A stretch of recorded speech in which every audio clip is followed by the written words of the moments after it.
Welcome all to our council meeting of Tuesday, March 27th. We already had an in-camera meeting where our CAO will also be our acting clerk for tonight.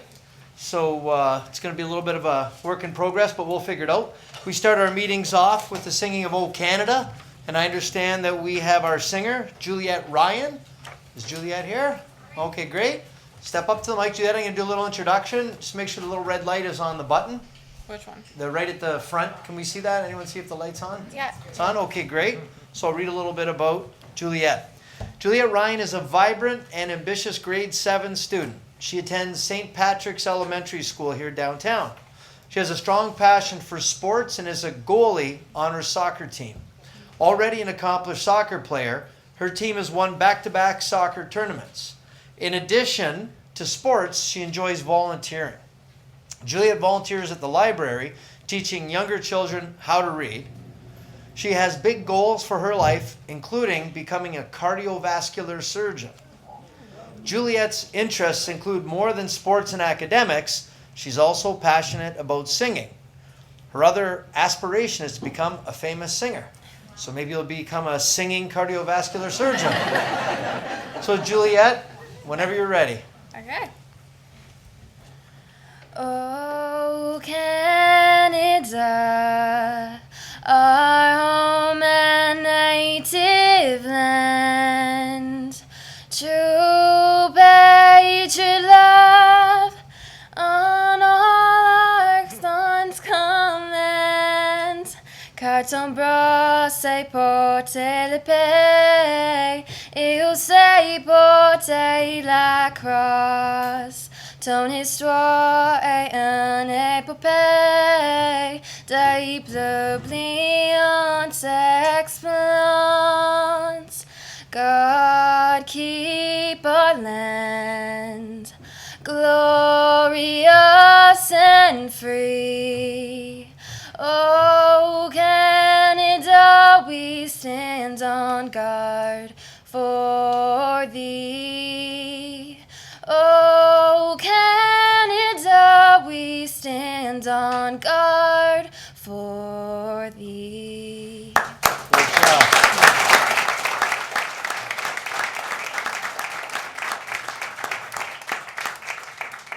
Juliet, I know you're running off, but I just wanted to say thank you very much. We know that most people's nerves would have just been on fringe here, just waiting to do their little bit, but you did a terrific job, especially with a great big crowd here tonight of Winter Festival of Volunteers. So thanks very much. Great job.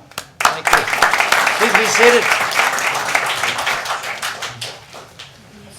Next thing I would ask, Council, is in celebration of National Poetry Month, which is this month.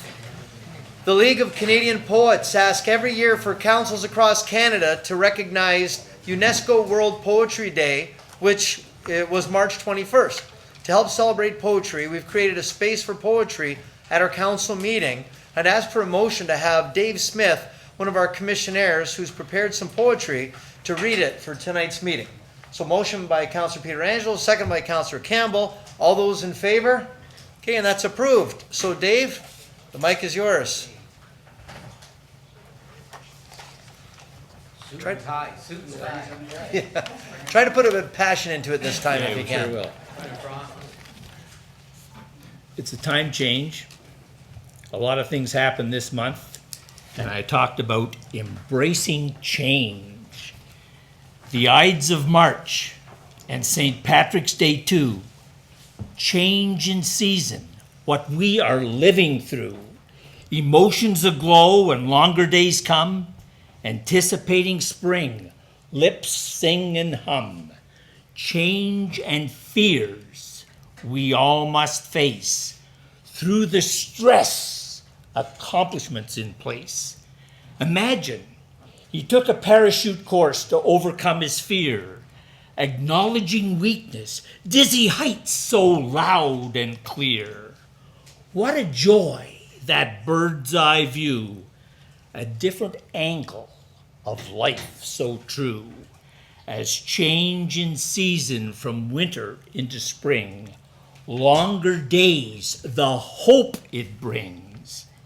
Energy of life to grasp by the way, turns our night to brightest day, analyzing fear and the cause no doubt, change the thoughts as hope comes about.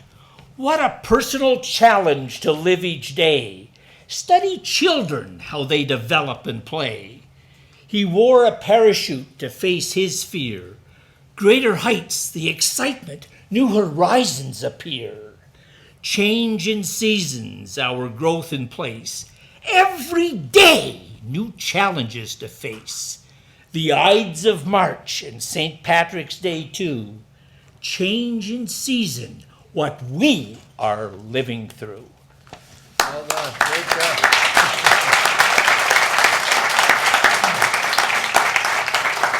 Dave, on behalf of the council and all of our gallery and all of our friends at home who are following along, I want to say thank you very much for doing that. Especially a great way to celebrate National Poetry Month here for the city of Niagara Falls. You do a great job, and I just wish you could work on the passion a little bit, but otherwise it was great. Well done. Thank you. Thank you very much.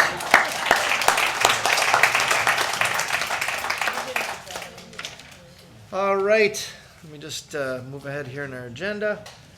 Next order of business is the adoption of the minutes from our city council meeting of February the 27th. Moved by Councillor Pietrangelo, second by Councillor Strange. Yes, Councillor Campbell. Yes, I'd like the record to show that I was not present Okay, for the previous meeting. okay, that wasn't I'm shown. down as being present. And second, under new business, 9A, Bucator is spelled incorrectly. Oh, it's good that you read the package. That's very Thank good. everybody. Did we get that, Mr. Clerk? Okay, good, thank you. Next item of business will be disclosures of a pecuniary interest. We have disclosures of councillors. You'll see there's a report in there that has checks that have been made out to councillors. Councillor Campbell. Yes, Your Worship, I do have a couple of conflicts. Check number 41308, it's made out to the Katie Marie Campbell Foundation in my family's name.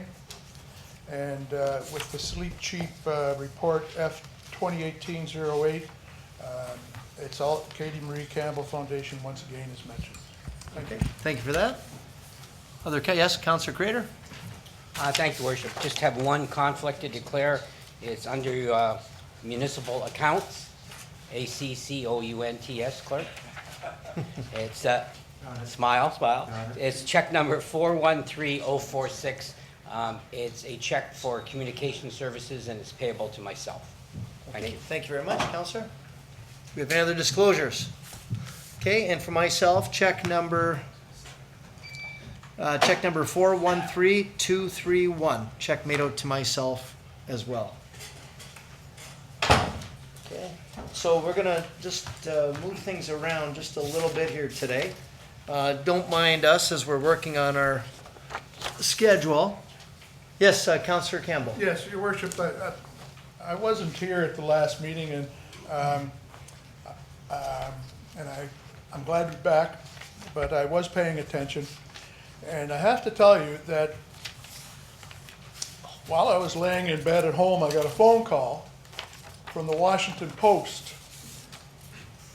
And the Washington Post was calling me as a counselor for the city of Niagara Falls to see what the effect that Trump's action would, with the employees of the United States of America, would have on our city. And I tried to inform him that I was a counselor from Niagara Falls, Ontario. And there was a blank sound at the end of the phone. And he said, "There's a difference?" Believe me.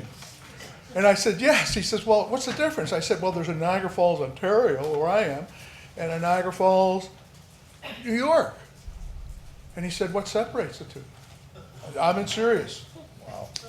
I say this only because if someone from the Washington Post is not knowledgeable of what and who we are in the city of Niagara Falls, then we've got a real severe marketing problem.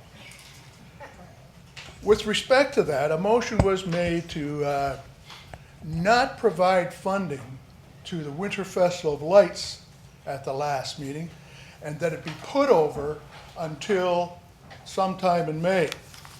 And it's been brought to my attention that there is some $800,000 of potential provincial and federal funding that is not going to be made available to the Winter Festival of Lights because we have not taken the money from the casino funding and put it solidly behind their operation for this year. And I would hope that, I'd like to make a motion that we immediately provide that funding for the Winter Festival of Lights and we move forward. Okay, do we have a second for that, Councillor Carrier? Yep. Conflict of interest, your worship. Okay. Did not know this application. Okay. Conflict. Okay, so conflict, first, we do have a second, okay, so first, the clerk just informs, maybe we can make a motion for reconsideration first. Since you weren't here, you can make that motion. Can you make that motion first? Motion Yep. for reconsideration. Okay, moved and seconded by Councillor Peter Angelo. We'll call that vote. All those in favor? Opposed? Okay, one opposed. So now, did you want to make your motion, Councillor? You've got. Yes, your worship. I would move that we move forward with the funding for the Winter Festival of Lights as requested. Okay, thank you. Moved by Councillor Campbell, seconded by Councillor Peter Angelo. Do we have any discussion to the motion? Councillor Crater. Thank you, Worship. Thank you, Councillor. So I want to make a very few short comments. I don't quite think the public, because I got a lot of phone calls, we all did, so I got a lot of phone calls on. And so when the public out there looks at us, when we're talking about budgets, you know, there's a capital budget, there's a parking budget, there's a water budget, there's the OLG, there's an operational budget. But to the taxpayers, it's just tax dollars. That's how they look at it, no matter how you term the budgets. So I was trying to explain to them that the difference with this one and Niagara Falls tourism is that we take it from the OLG. But even out there in the public domain, some people don't understand, what's the OLG? Well, that's that funding that we get, like any other community that hosts a casino. And I can remember the day when we were fortunate to get a casino, and Councillor Thompson was the mayor at the time, and we were told that because we were going to host a casino in Niagara Falls, we would get the same funding for being a host as Windsor. And I remember the mayor at the time, Wayne, fought hard trying to say that Niagara Falls should get a better deal for hosting a casino. So I'm only sharing this all with you because that's where this money comes from. I remember during my term of office as a provincial member of parliament that I kept bringing up the fact that I thought it was unfair for all the communities that host a casino that they were locked into this $3 million that they got per year, that the government should look at funding them as hosting a casino based on a percentage of the gross revenues that the casino was, in their community, was receiving. And at the end of the day, and you were the mayor at the time, and Mr. Todd Ken was there as well, we were successful in convincing the government to make the change. And so that's where the OLG and the 20 to 25 million comes.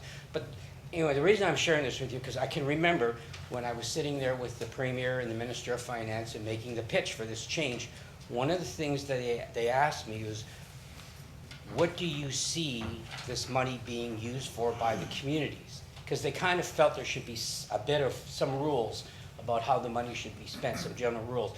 And I remember a couple of the things I said certainly should be used for the community, but I also said it should be used in terms of economic development. That some of the money from the OLG should be used to promote economic development in their own communities. And so I'm supporting this, and I know there's going to be some people may not quite understand what I'm trying to point out, but I'm supporting this because I do believe that economic development is a good investment. Niagara Falls tourism is economic development, and so is the Winter Festival of Lights. When you look at all the things that we benefited from the Festival of Lights and the more people that come here. But the point I'm simply making is that some of the OLG money is is mandated for economic development. The Festival of Lights falls into economic development, in my opinion, and so then I'm standing up here and I'm making it clear that I'm standing to support it. But I just wanted to be clear for the public that may not understand or may think, you know, Kim, what are you doing? I'm doing it because I do believe in economic development. I think your example of that is well said too. And even during my term of office as the province, yeah, there was some, further down you went, some people didn't quite understand there was a difference between the two communities. So I don't want to go on much further other than say it's a good investment, but we're taking it out of the OLG, and that's what some of the funding that we get for is for economic development, and that's what the festival falls under, as well as Niagara Falls Tourism. Okay. Thank you. Any other discussion? Yes, Councillor Strange? Yes, Mr. Mayor. Yeah, I just want to talk about, we had a great presentation from Tina Myers last council meeting, and she didn't have the numbers in with people coming visiting Niagara Falls and the impact. And I'm not sure if we could bring Tina up, if she has the 2017 numbers at all, and if it's okay, she can come up and just give her the. Why don't we just get a motion just to get have her that up? motion. Moved by Councillor Strange, second by Councillor Campbell. All those in favor of, hands up high, please. Okay, opposed? Okay, so that's great. Tina, if you want to come up and share that with us. Sure. So we just received our 2017 economic impact, and that was $56.4 million. And just to give you a comparison, in 2014 it was 23.9 million. So each year that the city has supported us through the OLG fund of 300,000 each year, and then this year moving on to also include the Cascades of Fire, we've increased that economic impact. We also had 1 million visitors in 2014 study, and this past year it was 1.6 million visitors. So it's been quite a bit of growth, and we only want to continue to grow in the community as a whole. Any other questions for Tina while she's here? Yeah. Okay, yes, go ahead, And Councillor Strange. what about volunteers for 2017 and all the hours that they've put in? I know the group behind you has done countless hours, and in a cold winter, it's probably one of the coldest we've seen in a long, long time. That's right. In just the winter months, we put in over 4,600 volunteer hours for the Winter Festival of Lights. But we also were involved with the Canada 150 event, which we put in about we put in about 500 hours that was contributed from our office. We also did stuff with Heartland Forest, the Community Clean Sweep, and various other activities that take place in the community. We collect for Project Share. So these are all things that we're doing constantly year-round. That's great. And just, I just want to point out, in the last couple of years, they've done a kind of special thing for a few special children. A few have been fighting for their lives. Alex Louie, who's got osteosarcoma, as well as Julianne Misk, and osteosarcoma in their jaw. So we found out just kind of putting a smile on these kids' faces. It was nothing monetary, and then they went down and they got to light the fireworks up. So they made one of those kind of Bugs Bunny TNT plungers, and they went by the falls, and we got some of these kids, and man, they just had a blast. And I think this is something that could really carry on and keep putting smiles on these kids' faces. So I want to thank you very much for that. Yes, thank you. Any other questions or comments of council? Okay, seeing none, let's call the vote. All those in favor? Opposed? Okay, so one opposed, Councillor Iononi, and Councillor Carrio, a conflict. Okay? So we're done with that one, folks, and I know you want to stick around for the mayor's announcements. That's why I try to time it as close together. Yes, Councillor Campbell. Your worship, I know that you want to get on to your announcements, but once again, No, it's not me, Councillor, it's them. They want to hear it.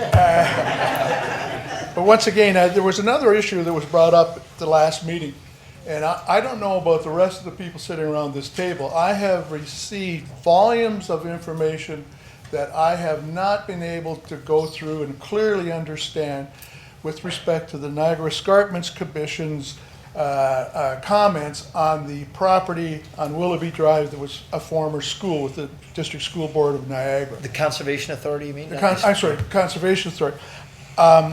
And from my perspective, I would rather see this go back to staff so that they could give us a report back to council before this bylaw is passed. I think that it behooves us to have a serious second look at it, and I will bring that as a motion to reconsider. Okay, so, yep. Councillor Crater, are you seconding that? Second that. Thank you. Okay, so we have a motion for reconsideration of the decision that was made at the last council meeting on the Willoughby Drive. Okay, is there any, well, we'll call that vote first for reconsideration. All those in favor? Opposed? 1, 2, okay, so that does not succeed. That does not succeed, Councillor. Were enough votes. Did you get the votes? Yeah. Okay, that was lost. Mr. Hurlovich, could you maybe give us a little bit of overview on this letter we received today from the Conservation Authority? Pardon me? The letter's on the agenda, but maybe it's timely that you talk about it right now. Oh, okay, thank you, Worship. Well, we're going to get a quick over. Yeah. Well, go ahead. Yeah, so under Communications, Council will see that we have included the comments of the Conservation Authority. And just as a summation, at the last council meeting, Council considered a zoning bylaw amendment for condominium development on Willoughby Drive. And a portion of that property is a PSW, a provincially significant wetland. And as any development next to a provincially significant wetland, the developer needs to provide an environmental impact study.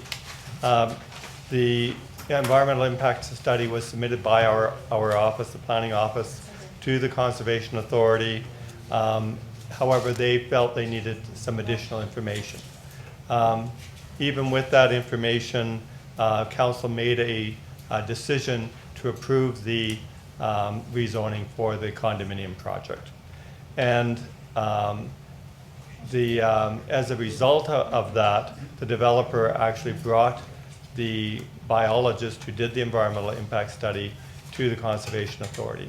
And they sat down together. She was able to then extract from her work the additional details that the Conservation Authority needed.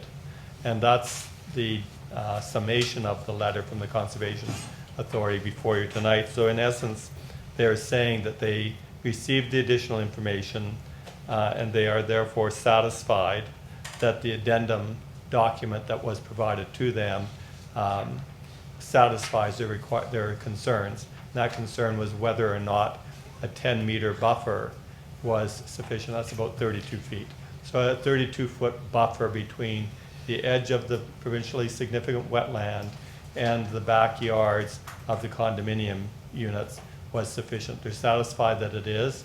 And then they outlined several other requirements that they would need. So they've asked that at the time of draft plan of condominiums. So what council approved last council meeting was the zoning for the property. Developer has yet to come back then with a condominium application. So when he comes back with that application, the Conservation Authority is asking that they include in that drawing and application that there would be a permit required for commencement for any work within 30 meters of that wetland, that there be the installation of a 2-meter wide trail along the outer extent of that buffer that's indicated in the plan. There be a berm installed immediately adjacent to that trail. The wetland maintenance plan be established, that an open space detention area be naturalized, that sediment erosion control plan be submitted, grading plan be submitted, and that any other conditions that they might establish at the time of that application. So in essence, they've signed off on the 10-meter buffer, and but when this comes back as a condominium, they're looking for those additional requirements to ensure that there is no impact on that wetland. And so in essence, I believe that any outstanding questions were addressed that council might have had because the comments of the Conservation Authority were such that they needed additional information. It's been provided. This application will come back to council as a condominium application, likely and might be divided into 3 phases because it is a large development. And then there will be another public opportunity for people to comment on it at that time. There is a bylaw on the council agenda, and so if you look at that schedule, I believe it's bylaw 2018-37. The schedule on there shows only the area of the townhouses is zoned for townhouses. The balance of the land, which is provincially significant wetlands, will be zoned environmental protection, which is a no-touch zone. There's a large woodlot on the property as well, which is not provincially significant, but is regionally and locally important. And so that woodlot as well would be designated environmental protection. That's in the bylaw, so again, that's a no-touch zone. And so we believe that the protective measures are in the bylaw, and then there will be a future application. So that's a long explanation, I know, but I hope that addresses the councilor's concerns. That was great, very detailed, thank you for that. So, ladies and gentlemen, I've got, yes, I'm sorry. Yeah, we should, well, we might as well. You want to receive that letter now? It's part of our correspondence anyway, our communications. Moved by Councillor Ioannoni, seconded by Councillor Strange. All those in favor? Okay, and that's received. And, yes, Councillor Morocco? We also received another letter of notice of objection too from Linda Manson, asking if that can be included into the minutes for letter of objection. Will that be included in the minutes automatically, or do we I need don't know to? if everyone got it, I'm just assuming that it was sent to everyone. Okay, so motion by Councillor Ioannoni, seconded by Councillor Morocco, that that letter be received and made part of the public record. Yes, Mr. Illovich? Your worship, there's also a letter, I believe, on your desk from Jean Grandoni, and she expressed concerns that the woodland was not going to be protected, but I believe I've explained that will be environmental protection. So I believe her concerns were So addressed. include her information as to be received. Are you okay with that too? All correspondence in regards to this application. So all correspondence in regard to this application, including Ms. Grandoni's as well. I don't have it on my desk, but I didn't see that. As well as the Nature Club, I just want to get it on record. And the Nature Club. All correspondence. Anything anyone writes, it's going to get included. That's all included in that motion. All those in favor? Okay, and that's approved unanimously. So I'm going to do a very brief mayor's remarks. It's only one page. It's very riveting and exciting. And then right after that, we've got two public presentations. One is the day of 1,000 musicians at Fireman's Park, and one is going to be the Niagara Falls Elvis Festival. You should stick around. It's riveting information. Now, first off, I'd like to offer our condolences for obituaries in the community. Mary Lou Methner, the mother of Platoon Chief Pete Methner of our fire department, passed away. Eunice Bates, grandmother of Sherry Armstrong of our municipal works department, and she's also our city photographer, passed away. I'd like to thank Councillor Crater for representing the city at the National Engineering Lunch. The Big Brothers Big Sisters Bowl for Kids' Sake took place, and congratulate city staff for filling 10 lanes of bowling, and as well acknowledging Mike Strange and Kim Crater for joining us on the bowling lanes. Just to that. Yeah, did you want to talk to that, Councillor? Well, if you missed it, and I feel bad that there was no surveillance or cameras there, because on the fifth end of our game, The frame? Fifth frame? fifth frame? Fifth frame or fifth? Fifth We're talking bowling, not curling. Oh, okay. He tried to embarrass me, but he's embarrassing himself. Yeah, we're not on I'll that. come back. Okay, fair enough. Okay, fair enough. That was funny. Boys and Girls Club of Niagara, their 20th Sweep for Kids Bonspiel. I'd like to thank Councillor Peter Angelo, Strange, and Crater for showing up that day. Did you have comment on the curling, Councillor Strange? I did. I can't keep track of all the events I go to sometimes. Yes, you did. You've been to a lot, yes. But we were on the fifth end, and we had a really close match, and we're representing the city. We're the city sweepers. That was our nickname. But Twinkle Toes Crater and Flat Feet Peter Angelo, they both fell on that. Point of order, point of order. Hey, I don't think we should talk.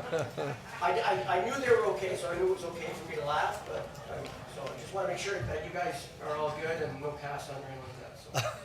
That's Great day, though. It was a great terrible. match. Yes, Councillor Peter Angelo. Yeah, thanks, Your Worship, and I appreciate Councillor Strange's empathy for us, but the fact of the matter is that we didn't win a game until he left, and you showed up. And I showed up, that's right. I want to know what my nickname is. No, actually, I don't. Huh? Yeah. Also, Good Natured Health opened up on Lundy's Lane at the new plaza across from Freshco at Kaler and Lundy's Lane. I was joined by Councillors Crater and Peter Angelo as well, getting some of their, pardon me? And Were you there? No, the health food store. No, the health food store. And also, I'd like to thank all of council showed up to the annual State of the City address. Thank you to the Chamber of Commerce of Niagara Falls and their great support from the community who came out to the annual event. And lastly, our next council meeting will be Tuesday, April the 10th. We wish everyone a happy Easter and a happy spring. So now we go on to our deputations and presentations of council. First of which being a day of 1,000 musicians. I'd invite Paul Brockwell from the Stamford Center Volunteer Firefighter Association to inform council of this event for July the 21st. Thank you, Mr. Brockwell. Mayor. I didn't bring my suit, and all my fans left. I sort of feel a little, don't feel right, but anyways, thank you for inviting me tonight. We've got a great event. I'm not one of the organizers. I'm one of the promoters because I'm a member of the Your Park, Fireman's Park.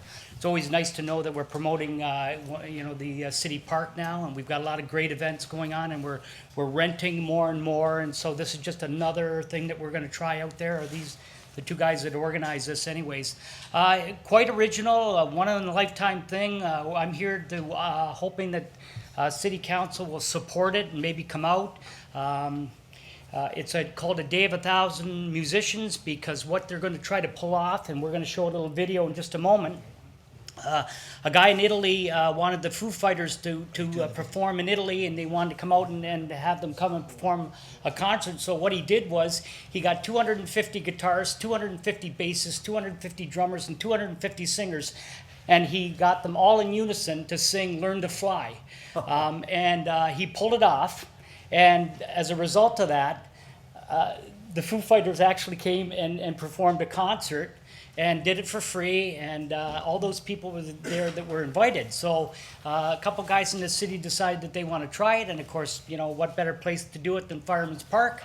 And so that's what they're going to try to pull off. So you don't have to be an amateur, you don't have to be professional, you can be an amateur. It doesn't cost anything to be a part of it. If you buy a t-shirt, you're paying $10. If you want to donate something, everything is charitable, so everything's going for a good cause. It's going to be a good time. There's going to be vendors. There's going to be other groups playing throughout the day. It's just going to be a fun day, and we'd like support from City Council. Come on out, and if you play an instrument, register, come on out. In my retirement, I'm retired, I'm embarrassed to say that because I only look 35. Why is everybody laughing? Anyways, I got my bass guitar and I'm ready to do my thing. But anyways, thank you to Teresa for accepting the video. I don't know if you're going to like it or not, but this kind of gives you an idea of what the organizers are going to try to pull off. Fireman's Park, July 21st, in your park. Okay, that's it. We're gonna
So it kind of gives you an idea what they're trying to do.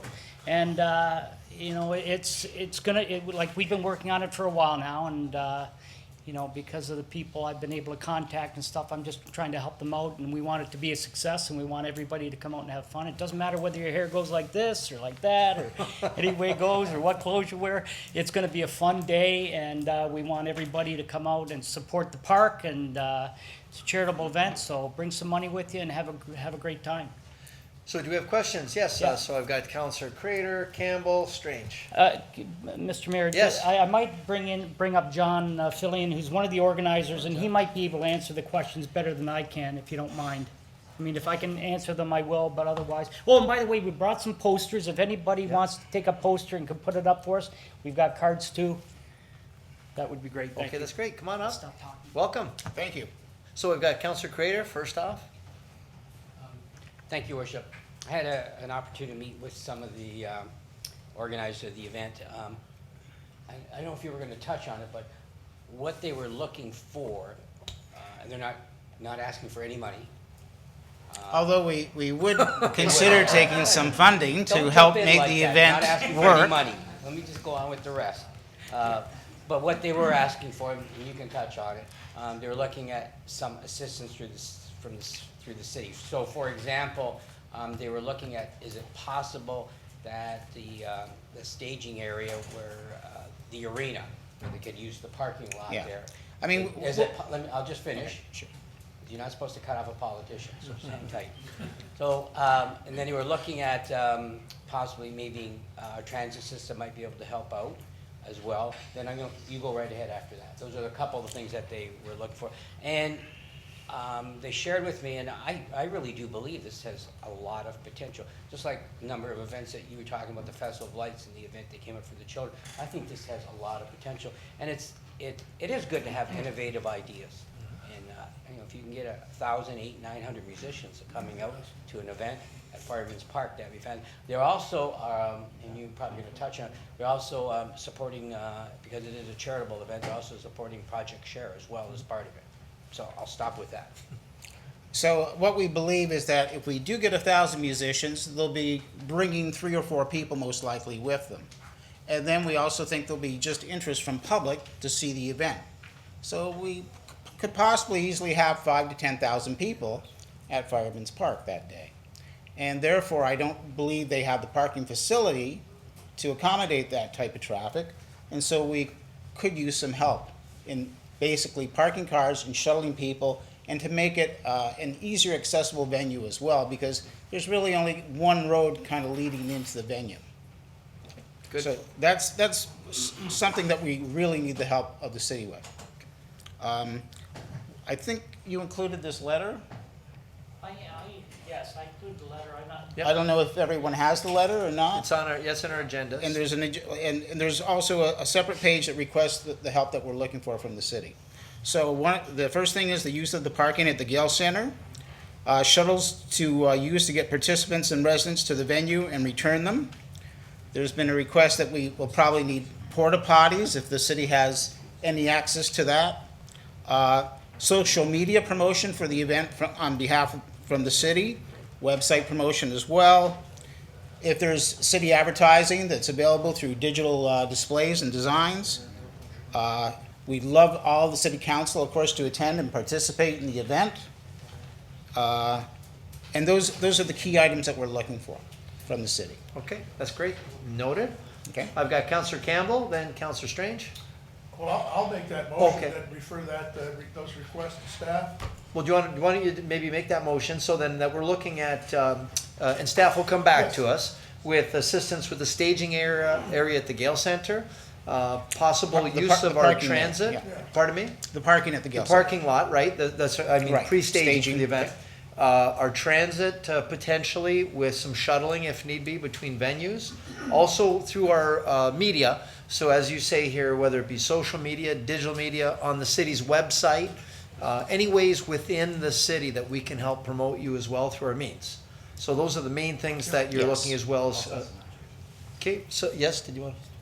Yeah, okay. So then we're just gonna make that motion to get it approved. So is that moved by Councillor Campbell? Yes. Seconded by Councillor Pietrangelo. Is there any discussion to the motion? call the vote. All those in favor? Okay, and that's unanimous. Yes, Councillor Thank you, Your Campbell? Worship. I just wanted to ask Paul if this would work. Absolutely. Absolutely. Yes, I like it.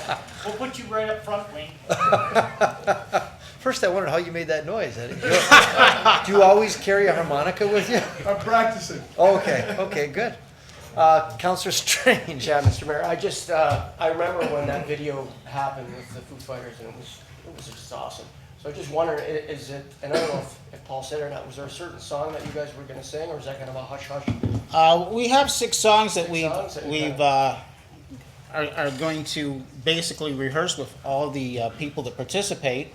I know one of them is an AC/DC song, the other 5 are Canadian. So we're trying to keep it as Canadian-centric as possible. That's awesome. It's unique, especially for Canada to do something like this. Hopefully we can get a lot of media, and I couldn't think of a better venue than Fireman's Park. And if I could add, I know maybe you were talking about the parking for the Gale Center, but maybe there's possibilities of parking at the local schools, Mary Ward, Prince Philip, St. Paul.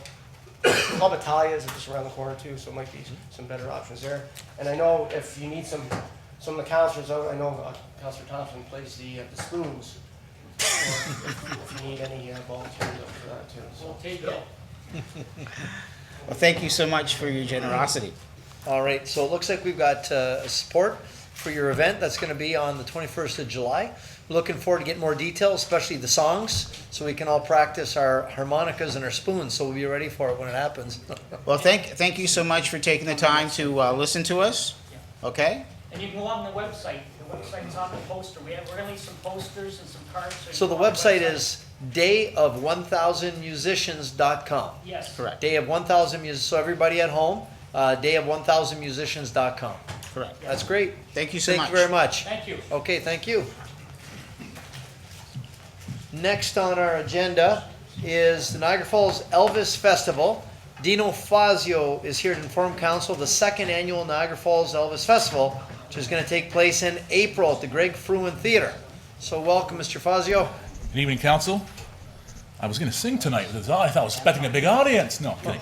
I actually have with me Tony Bussari, who will speak to the Elvis Festival this year as the co-founder of that event. So, Tony, if you want to take on over. Thank you. Good evening. Good evening. Thank you for the opportunity to address you. I'm the producer of the Niagara Falls Elvis Festival. The event will happen on the weekend of April 20th to 22nd.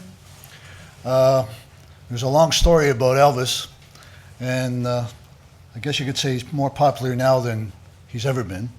And as an example, this past summer, recognizing 40 years of his passing away, over 100,000 people showed their respects to him in Graceland. Normally they would have 60,000, and this year they had 100,000. So there's a phenomenal interest in Elvis Presley, and it continues to grow. So knowing that, and having that information as a person that's been in the entertainment business for about 28 years as a promoter, agent, and producer, I joined forces with Greg Fruin and Alana Fruin, and of course Greg has been in the entertainment business for over 30 years, known throughout the world as one of the top magicians, illusionists in the world. So we decided to establish the Niagara Falls Elvis Festival. We last year had sold over 1,400 tickets. This year we expect to sell over 2,000 tickets. The interesting part of these weekends is that we have a number of people that will come for the entire weekend, which is a benefit to the local community. Many of them will stay for the weekend. And so what we're looking at is continuing to build on last year's success. We had terrific feedback. We even had our worship as a judge, a celebrity judge. So he saw the caliber of entertainment. We will have 16 Elvis tribute artists competing in a contest that lasts the whole weekend. This contest is approved, endorsed by Elvis Presley Enterprises, so our event is licensed by Elvis Presley Enterprises. And the winner of the event goes to Memphis in August when they have Elvis Week to compete on what is called the Ultimate Elvis Championship. We also have, on the weekend, besides the contest, We have headliner events on the Friday, Saturday night, and these are Elvis tribute artists who have won the Ultimate Championship. And Sunday morning, we have a gospel event with, again, Elvis tribute artists. And then the afternoon is our semifinals of the event, of the contest, and then the evening is the finals. We're really excited about the potential of this event. If you look at Collingwood, that is the biggest Elvis festival in the world. They get about 26,000 people through their community during their, what used to be 5 days, now 3 days of their event. And we chose Niagara Falls because we see the same type of potential. We see this event growing. We see the opportunity, the potential of moving into the community, the greater community, with satellite locations where we could have performers performing in different venues and locations and even outdoors on the given weekend. We have, of course, the dinner theater at the Greg Fruin Theater, which is again unique. There's no other festival that has that type of environment, a dinner theater environment where we can put on a show for the whole weekend. So that's our event. We're looking for your support, and we're really excited about it. So thank you. That's great. Thank you very much. Councillor Crater. I was going to just make the motion to support it. I would just quickly share with you, I have been up to the Collingwood. I was up there a couple times to their event, and pardon me? I did quite well. I did quite well. But I'm just going to tell you that because I spent time with the Chamber of Commerce and a lot of the people. I was absolutely shocked the first time I went. Thousands of people, and people from way down in the States that came. So I'm only saying this because I always thought, why wouldn't we have it in Niagara Falls? That's the place where you'd have an event like this. So I really do wish you well. I think there is a real future for this. And you're right, I'm a big Elvis fan, and he is more popular than ever. And I still watch his movies after all these years. So I really wish you good luck, and I wanted to make the motion anyway, just to whatever support we can offer in any way. So they're asking for the month of April to be the month of Elvis, and that's to help promote the event in general, right? Exactly, Yeah. exactly. And one of the things I didn't mention, and should have, when we talk about attendance, people come to these events from all over the world. And the Elvis tribute artists that compete pay their own way to get to the event. They pay all their own accommodation expenses. And we have a gentleman from Brazil this year. We'll have a number of people from southern part of the United States. So it's quite uncanny, the level of interest and the support and the commitment that these people show. Professionalism. Yeah. Councillor Iannone? Thank you, Mr. Mayor. I'll support the motion, and also just tell you a short story. A lot of people can remember where they were when JFK died and Princess Di died. I was in a parking lot 40 miles outside of Memphis, Tennessee, the day Elvis died, and my mother, no word of a lie, was in a Piggly Wiggly. And people in the parking lot started screaming, and my mother came flying out of the grocery store and said, "You're never going to believe who died." And I said, "John Denver?" And she said, "No, Elvis Presley." There were people outside of their cars slumped down on the ground screaming, and my dad told my mother, "Get in the car, we're getting out of Tennessee now." And people, as we drove along the highway, their cars were pulled over to the side of the road. I had never seen anything like it, and to this day remember it. So I'm sure he's much more popular than he was even when he was alive, but it was amazing to have that memory of his death, sitting there watching people in Tennessee. That was like them losing their own son. So I fully support it. Yeah, seconded. Thank you for that. Seconded, Councillor Pietrangelo? Yeah, thanks, Your Worship. And I just wanted to mention as well that a number of years ago, the city started basically a grant program whereby if anyone was bringing to town an event such as this or a sporting event, that they could apply to receive funds back from the city. So I just wanted to make the gentleman aware. I don't know if you apply for it already. If you don't, you're going to want to get in touch with the Recreation Department. Thank you. Another source of funding. And I do want to speak firsthand, and I do remember I was listening to CGRN 710 when I found out that Elvis died. I remember I was same thing, big fan. Even as a kid, I used to play guitar, and I bought the first album of all of his A to M music. I couldn't afford the second one, so I only had the first song. So I didn't have Return to Sender, but I had Can't Help Falling in Love. And the other thing I want to mention is I was one of the judges last year for the Elvis Festival. And for anyone who's seen this before, and I've been to Collingwood, I've seen their festival, and it's well done. The talent at that show is as good as you will get anywhere in the world. And I've judged many contests, musical and otherwise, and at first I thought, oh, this guy's a dead ringer. Thought no question about it. And then the next one came up, and they were a dead ringer, only from a different era. And then the next one would come up, and you're like, oh my gosh, another dead ringer, but maybe a young version, a younger Elvis. And they were so, and then to hear them afterwards, some from other countries, they had thick accents, but they sang perfectly Elvis. It was just unbelievable. They looked like him, they acted like him, they sounded like him. Anyone that has any interest in Elvis, and I'm one of them, I absolutely thoroughly enjoyed that show. The talent was so good. It wasn't in any way bad. The costumes were outstanding. I mean, from the rhinestones to the different eras. I really, so if you like it, please, you want to check it out. And it doesn't surprise me that you had the crowds that you had, because the talent was outstanding. So,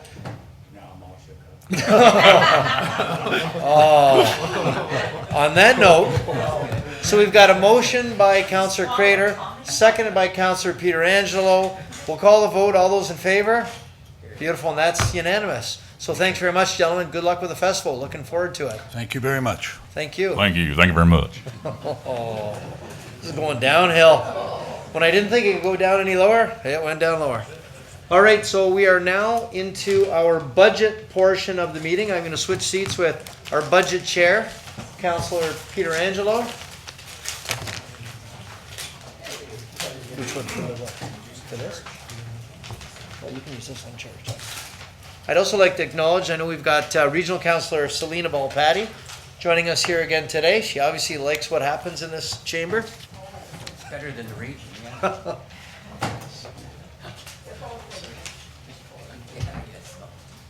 Want you right back? No, want you right back? We have more fun. Yeah. I'll keep it. No, I'll keep it.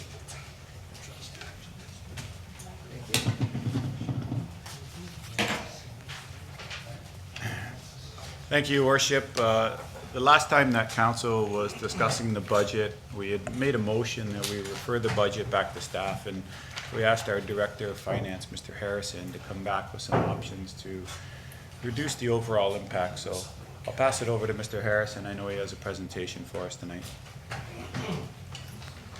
Thanks, Mr. Budget Chair. Good to see the acting clerk tonight will help me with the slides. So, anyways, this is just a recap. As the Budget Chair indicated, tonight we're going to give you a couple of options with the hope that we'll approve the operating budget. There are a number of things that need to get going, and not only some hires within the budget. So tonight is the budget, and here's the preliminary overview. Again, these are all the same thing. Everybody asks, how's the budget prepared? Well, the budget's prepared based on the core service levels. Council established their priorities at the beginning of the term, and basically it was to maintain the service levels and to focus on the council's strategic priorities, which included improvements to culture, the bylaw enhancements, transit enhancements, resources for the park maintenance. This is due to the new turf field. A continuation of the attrition program for staff replacements. It includes the new assessment growth for 2018, which is fairly significant.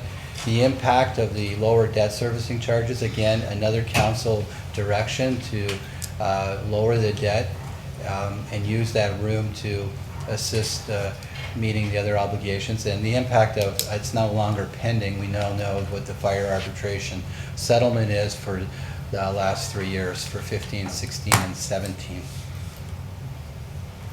You can see this is the summary of the chart that we talked about. This is on the expenditure side. The preliminary expenditure increase is 3.22.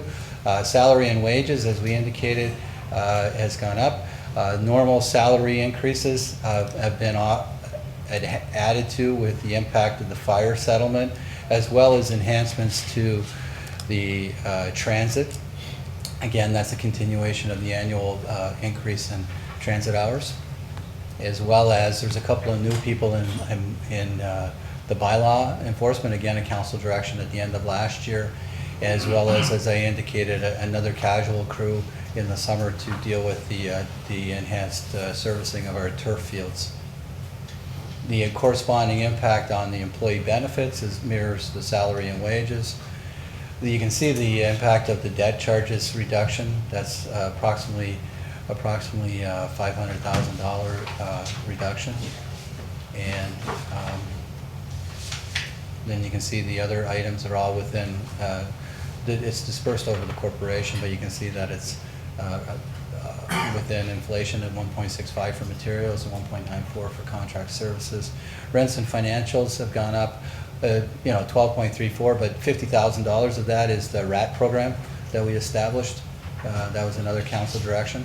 And so when you look at the bottom, the internal transfers is just an increased cost of the fleet maintenance.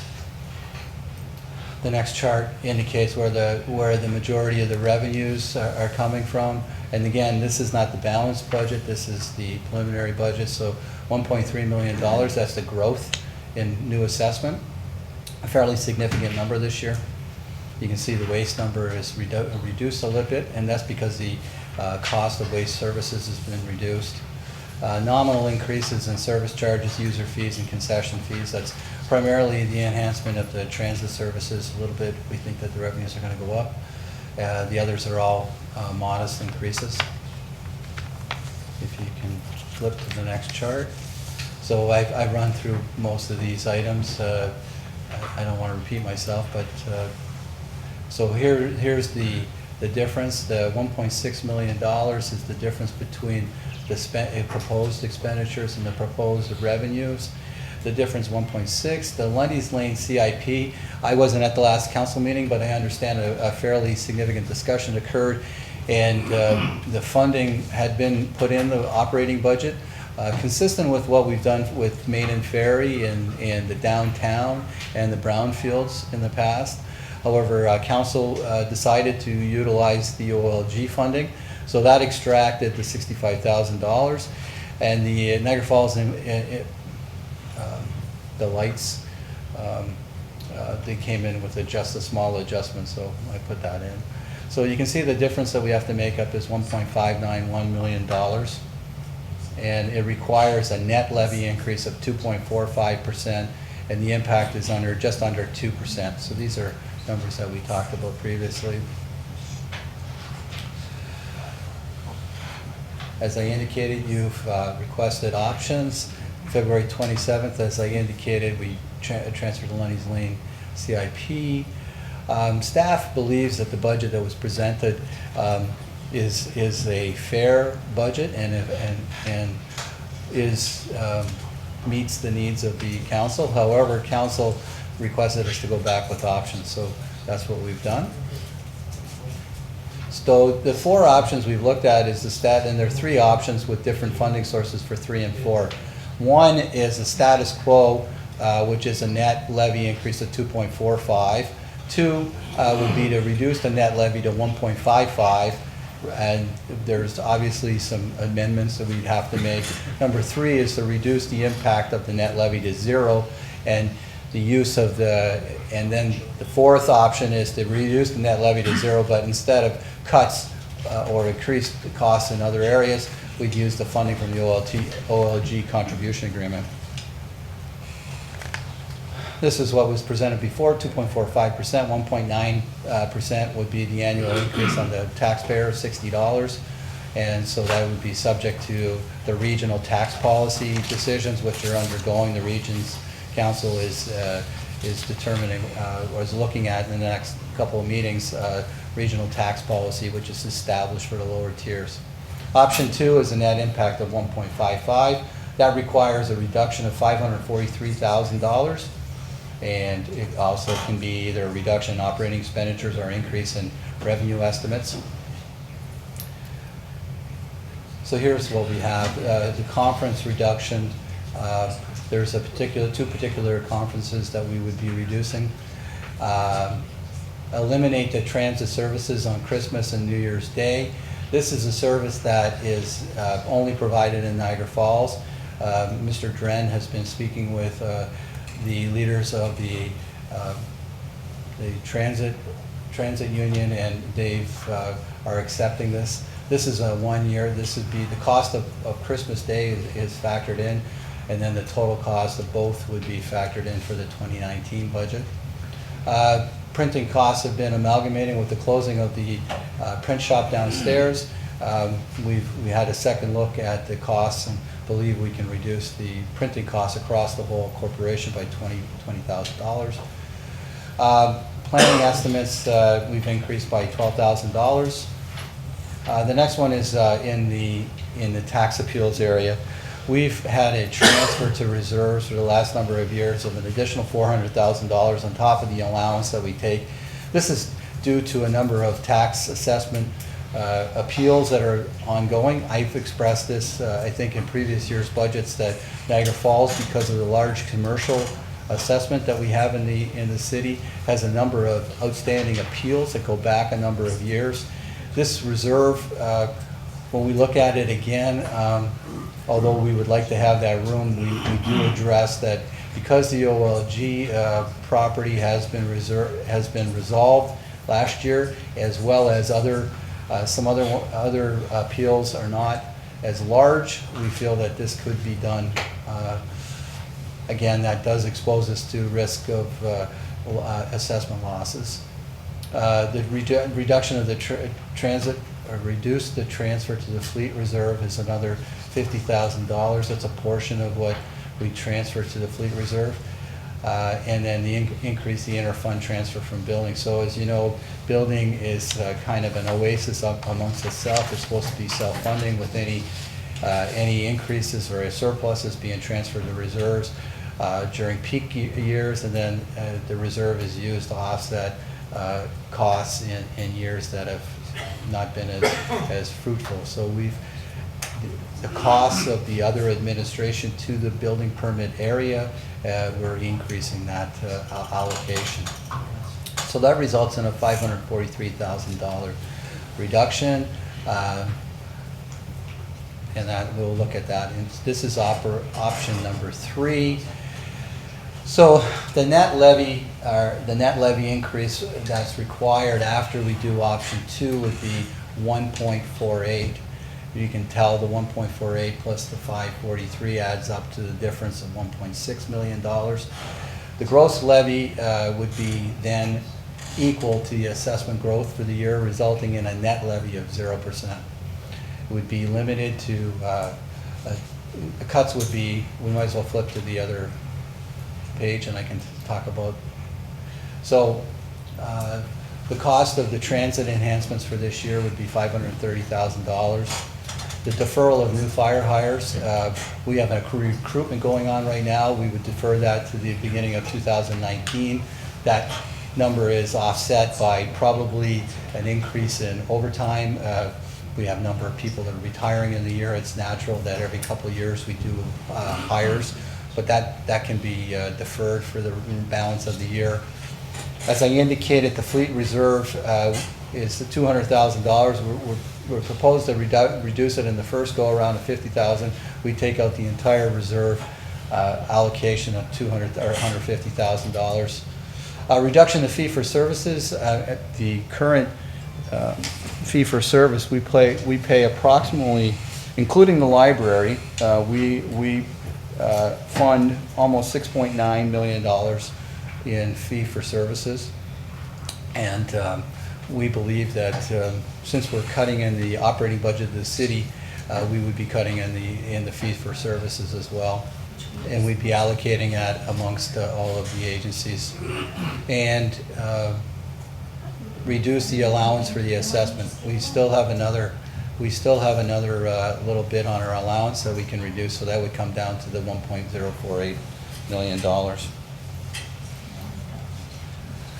The last one would be to ignore all those cuts and just subsidize the difference with the OLG funds. That was proposed a couple of times. Councillors were talking about this opportunity. So I would just like to reestablish, and I appreciate Councillor Crater's discussion earlier in the meeting talking about what the uses of the OLG agreement funds are. And these priorities kind of match what he was talking about at the provincial level, because this is exactly what this council established back in 2013. And that's 5 things: tax relief or tax subsidy, property tax subsidy, an investment in the pending hospital, economic development initiatives, police fee for service, which is subsidization of the fee for service for the casino unit, and E, which is capital infrastructure improvements, which is where the bulk of the monies have been spent. And I'm amazed when we go out into the public. We did as you know, we did the public meetings out in the public with the drop-ins, and many people ask, so what's about the OLG funding? Where is that money spent? And despite the fact that we come back to council at least a couple times a year, both in the budget and then when we do the final agreement, as we call the tab 10 allocation, I'm amazed that people consistently have a difficult time remembering what we do with this money. And right now, the present tax subsidy, or the tax relief to property owners, is $5.9 million. So to put that in context, if the operating expenses were to remain and this fee was to ever go away, we would have to come up with $5 million to maintain the services that we provide. Okay, next slide. This is a summary of the spending. Yeah, just on that point, sorry. Yeah. Councillor Ioannoni. Through you to Mr. Harrison. So if we were to do option 4 and use OLG money now, it would go from 5.9 to what? Right now it says, right now we're subsidizing at 5.9 million. If we were to put what we need now, if we were to take what we need now from the OLG money, what would that bring it up to? 7.05. Yeah.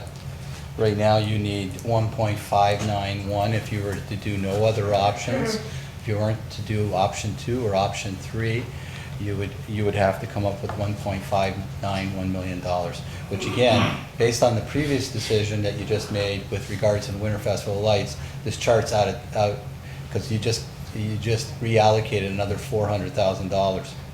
Yeah, I didn't. No, but I'm just saying that's what. So. But I'll say, when you bring up the point that council had priorities in regards to using OLG money, tax relief and subsidy is the first one. So while I understand as you go down here and you give us your pros and cons for the summary of if we use OLG money, we're hearing the same thing when we go out in the public. Why would you raise our taxes? Because you make $25 million a year from the OLG. So while you hand us pros and cons, residents understand better. We are going to subsidize your tax levy with OLG money because we are forever saying how much we get. It's in the paper 4 times a year, rather than have them understand us cut anything or give them a 1.55% increase. That's just my point of view. And again, I think what, just to answer that point, Mr. Budget Chair, is we understand that, and that's why we're bringing forward. I think I would be remiss if I didn't tell you what the other options were. Again, and we'll get more into the presentation, but this chart right here is out of context right now, because I'm showing that $1.966 million is available. And remember, this is based on the projections that the third quarter or the fourth quarter money would be similar to what it's been in the past. So again, it may, depending if the fourth quarter of the OLG funding, which ends in next week on the weekend. Through you to Mr. Harrison, so you're saying, I think when we had this discussion, I had sent you an email and you had said we have used $12 million of our OLG budget at the time. We project 25 million, which has been what we've brought every year. Is that without the next infusion coming in? So can I, what I said, your question to me was how much have we allocated to the capital? And it was $12.6 million. At the last meeting, And the previous meeting to that, councilors had made motions to utilize some of the OLG money for tab 10 items, meaning items that we didn't put in the original capital budget. So that's why that's numbers of $13.1 million.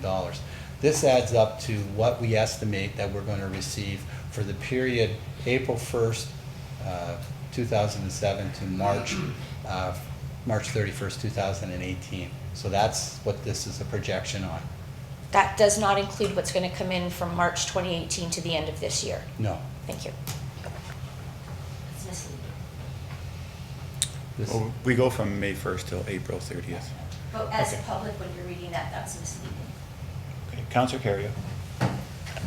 Thank you, Mr. Chairman. Just a quick question to Mr. Harrison. The money that we give to Niagara Falls Tourism and Winter Festival of Lights comes out of our operating budget, does it not? Mm-hmm. It's money that most people think is for economic development, is it not?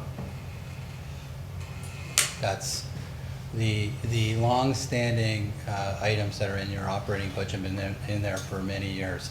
The money that goes to Niagara Falls Tourism, $360,000, and $342,000 to Winter Festival Lights is for the operation of those entities, which I believe a large portion of what the purposes are, their mandate is for economic development. That's what it is. Have we given any thought to moving those out of the operating budget and into the OLG funding? I know it would take money out of the OLG funding, Yeah. but if there was a way ever, that seems obvious, to take the money, move some money around Yeah. to reduce the taxes, it would make So- sense that that's legitimately economic development money in most people's minds. It makes sense that before we go and spend more of the OLG money on something else, it makes sense to make an adjustment for the taxpayers to take that money out of the operating budget and move it into the OLG money, because it is really for economic development. Just So saying. is that you want me to respond or a question? You can if you Well, want, and then I have okay, other I'll people let that want to speak everybody- as well. yeah. Okay, I have Councillor Thompson and the Mayor. Yeah, well, that's what we're talking about with the accommodation Yes. tax. Exactly. So next year, that is going to be part of the tax fund that's going to be collected on the accommodation. But that just doesn't help the taxpayers this year. That helps next year. Mr. Mayor? Yeah, I don't want to see any more money get added on to the OLG money already. $6 million a year, we're subsidizing our property taxes. And if we look at Fort Erie, what happened with them, their bingo money dried up overnight, and they had double-digit increases multiple years in a row. So right now, we're already subsidizing the taxes out of OLG to the tune of $6 million, plus another $4 million is going to the police, a big portion of it. So to me, by putting more on this, makes us more vulnerable to what happens. It's a 30-day cancellation contract with that OLG money, and it's over. Way too risky. I'd rather see us go the other way and get money out of that OLG money, because we're dependent on this. So I'm going to tell you, I would definitely not support putting any more of that OLG money into anything to do with our operating. That's great. Just to that point, Your Worship, I understand that, but the average taxpayer doesn't seem to see the benefit. And I've had them ask me, well, how much money do you need as a gift before we see a benefit and no tax increases you need? $40 million gift? $50 million gift? How much is it? $60 million gift?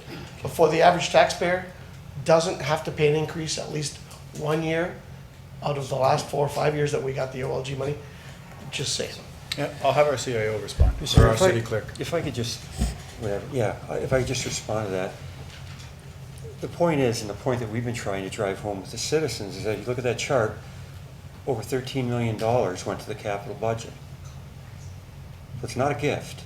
No, I understand. It's money that's going to build roads, sewers, water lines, bridges, parks, playground equipment. If we didn't spend that on capital, you would be paying for that out of contributions from your operating budget. Right now, we only contribute $4 million out of our operating budget to pay for capital. If we didn't have this, our debt would not be falling, our debt would be increasing. So it's not a gift, it's just saying that we're spending the majority of this money on capital. You can't turn your back on the capital spending because it's the heart and soul of this corporation. It's most of what we should be spending our money on. And this year we spent, capital budget was 30 some odd million dollars. So it's not a gift. It's money that's being well spent on behalf of the taxpayers. It's just that it's going the majority into capital, not operating. You know, I understand that, and I'm not arguing at that point. I guess it's a gift if you look at other municipalities who don't get it. You know, our sister municipalities don't get $25 million as whatever you want to call it. We do, and we appreciate it, and I'm sure the residents that are getting this work done appreciate it. But the average individual who doesn't use a park, who doesn't go to an arena, who doesn't go to the community center, who's not having any of that work done on their street, they haven't seen the benefit of the $25 million a year because they've just had an increase every year. So, Even though it's a small one, I'm just saying, it's an obvious thing that those two things that I mentioned are obviously economic development. I'm not asking that we cut into what we're spending on, you know, the things that we are spending on infrastructure. I'm just saying they're obvious economic development things that are today still in the operating budget. And if we were gonna do something to try and help them, it would seem that would make sense. That would be the place, not take more money out of it. It is taking more money out, but reallocating where it really should be. It really should be in the OLG money, not in the operating budget. And it is gonna go away in future years. There is a great plan that will be coming forward that will alleviate the taxpayers, if it's accepted by the city, I'm sure, of ever paying for this anymore. But this year it would be nice to say, at least 1 year in our term, we didn't have an increase. so this chart here, I'll wait till the end of, to comment on that, because I think the next couple of charts will kind of give, again, you know, I think I have a responsibility to tell you what the pros and cons of this are, and again, I respect council's right to make the decision. I mean, that's what your right is, but, you know, really, if you took the money and gave it as a property tax reduction, it's a one-time tax relief. Now it's built into the budget, and you'd have to do it again. And that's fine for this year, but that will come. It doesn't address the capital infrastructure deficit, and quite frankly, we've brought forward a number of different reports over the last year and a half from consultants that have worked with Mr. Holman on various infrastructure deficits that we have. And whether it's in the water and sewer, which again, it comes from the rates, the water rates and the sewer rates, whether it comes from the infrastructure funds, the OCIF or the CWWF or PTIF, but all of these infrastructure deficit funding is attempted to allow municipalities to deal with this. This is a real problem. In 2023, the asset management plans have got to be fully funded. That's the information that's coming forward. And so we need to be prepared for that, because despite the fact that not everybody at 100 buys into the deficits, that is a real thing, and we need to be replacing our infrastructure, because without good roads, without good water and sewer system, without good sidewalks, these things, you'll have a difficult time. Mr. Harrison, can you elaborate on the asset management plan and just let people know perhaps what happens if it's not fully funded? So the asset management plan right now is our assets are around $800 million.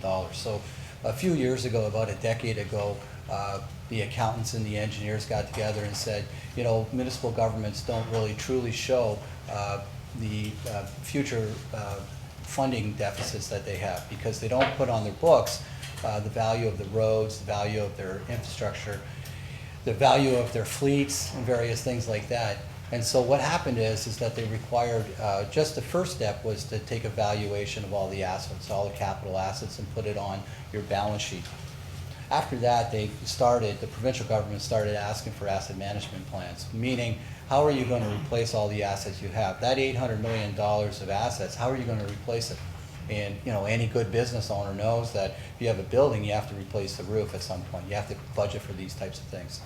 And so, you know, what the city has done in the last 5 years with the use of the OLG money is used a lot of that to assist us in spending money on asset infrastructure.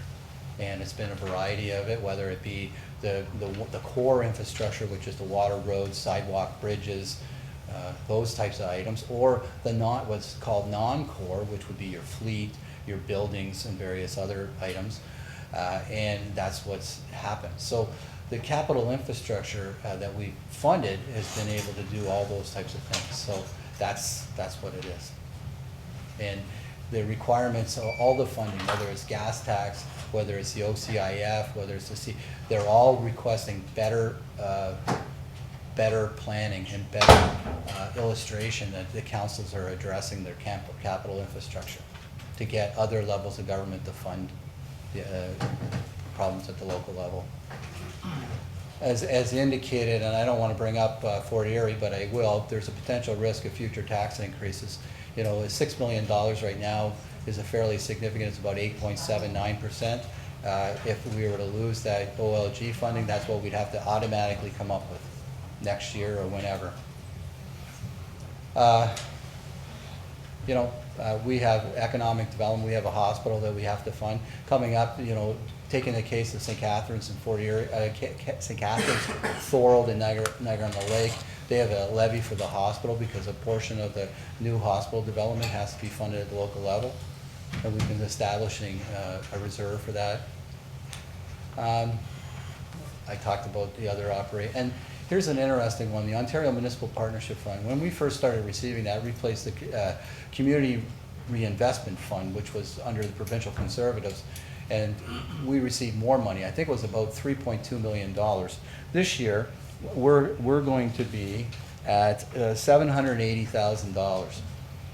This year it's a reduction of $135,000. This OMPF we've had to make up that money for the last decade every year. If you go with that, the similarities to this are very great. So those are the pros and cons. I have an obligation as a treasurer to let you know what those are so you can make the best decision. What you mean is that's a prime example of how you build something into the budget, funding, and then when it gets reduced, you have to make it up. Well, exactly. I mean, that's one of the issues. So this is last year's results. Again, it shows, again, we spent 13.1 total on capital infrastructure, a variety of programs. The next chart. This is an interesting chart, and this kind of touches what I think Councillor Carrio is talking about. What's the benefit, property tax wise, for a property owner? You can see that the green chart is the annual the annual municipal tax levy on the average property owner. The purple is the average home property taxes with the OLG funding. On average, when you look at an average home in 2017 of $235,000, the municipal reduction is $116. So for that property owner, he's received a reduction because of the OLG money of $116. Because the property tax classes have different tax rates because of the regional tax policy, this has different impacts on other property owners. So a property owner that's in the multi-res property classification with a $500,000 assessment, because you're looking at multi-res buildings that have multiple apartments, they're looking at a $495 assessment or a annual tax savings because of the OLG subsidy. You turn it to a commercial property at $1 million, which again is not unheard of. We have ranges of commercial properties. Their property assessment reduction or property tax reduction is $816 per property. So I would argue that what council has decided by using almost $66 million is providing people with this property tax subsidy and annual savings. The question that council has, and this is the difficulty with the operating budget of a municipality, you have 35 different businesses that you run. Some of them have revenue streams that offset the property tax. Some of them don't. You've established 5 priorities for the use of the OLG funding. this is what the benefit has been to the property owner. You have to decide, you know, if the amount, that $1.5 million that's remaining that's not allocated, is that better served going directly to property owners so they get another $100 a year savings? Or is that money better reinvested in capital infrastructure? That's the question that I think you have to ask yourselves. And that's the decision, and it's a difficult decision. Next. So staff evaluated the options, and in staff's belief, the original draft was the best. It mitigated the risks that we had. However, that wasn't acceptable in the January meeting, and we were asked to come back.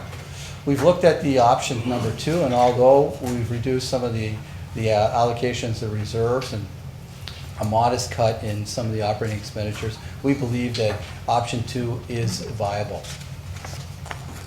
And I can show you the impact on the average property owner. Staff are not recommending option 3. We don't believe that those types of operating cuts in option 3 are sustainable in the long term. You're only mitigating short-term pain. And then option 4, again, this is something for council to consider. I think I made the points of the pros and cons, and council does have to make that decision. But the use of the OLG funding is setting yourself up. It's not doing anything with the infrastructure, and it is certainly sets yourself up if there's a change in any of the Ontario Lottery Gaming contribution agreements. So you can see, looking at this, this is on the average property owner.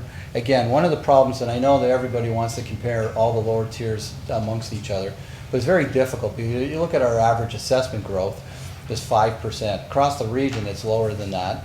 And the values of the average assessment across the region are different than this number. But you can see that, you know, that's if you recall, when MPAC changed the rules on the assessment phase-in, they took a 4-year model, so your home's valued January 1st, 2016, and it goes up accordingly over 4 years. And 20% was the average in Niagara Falls, and you can see what the impact is. So if we were to go with option 2, the net levy increase is 1.64%, and the net levy increase is 1.64%. The impact on the various, that includes the region, the school, you can see waste is going down, is 1.58, $50 a year annually on an average property, and that's what we're recommending. So if you move to the next chart, it's subject to tax policy. Staff are seeking council approval. That's it, recommending option 2. Okay, thank you. I have Councillor Morocco. Yes, the Chair. Well, I think that we've come to the conclusion that we waited a while and we've got all the results back, and I think that I'd be a hypocrite if I stood here and said that I'd support a 0% increase. And it already sounds like we're getting quite a good share from the OLG ourselves, as well as some of the other organizations are reaping some of the benefits of that. So I'd like to recommend to put a motion forward that we accept option 2. It's not 1. I know it still has some cuts there. It's not a 2.45% increase. I see that we're going to lose some things, but if we go with the option 2, there's a reduction of $543,139, which actually affects some of the following items that you had already pointed out. It's funny, so that $543,000 is the shortfall from having option 1, right? Sorry, through the chair too.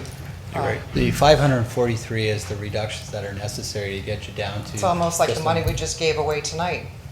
Well, again, it's. No, I'm just trying to, I'm not being smart, but I'm just trying to give a comparison here. And I know that next year, it was already pointed out, that hopefully with some of the destination marketing fee, that will even be a better break, and hopefully we can actually look at maybe the same percentage. Due to the inflation, that I can't support a 0.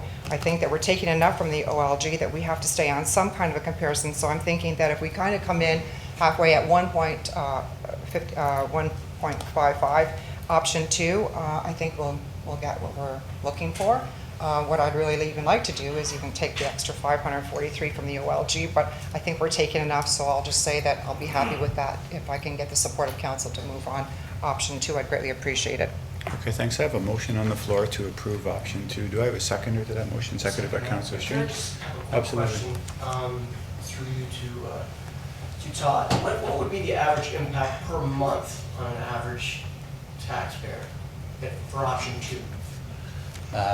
12 divided by, be about $4 a month. It's a little bit over $4 a month, yeah. Okay, thank you. Yeah, $4.04. Any other comments to the motion? Mr. Mayor? Yeah, thank you, Mr. Chair. I know I've said this before. I think this is, we sent staff back, they came back, they shaved $500,000.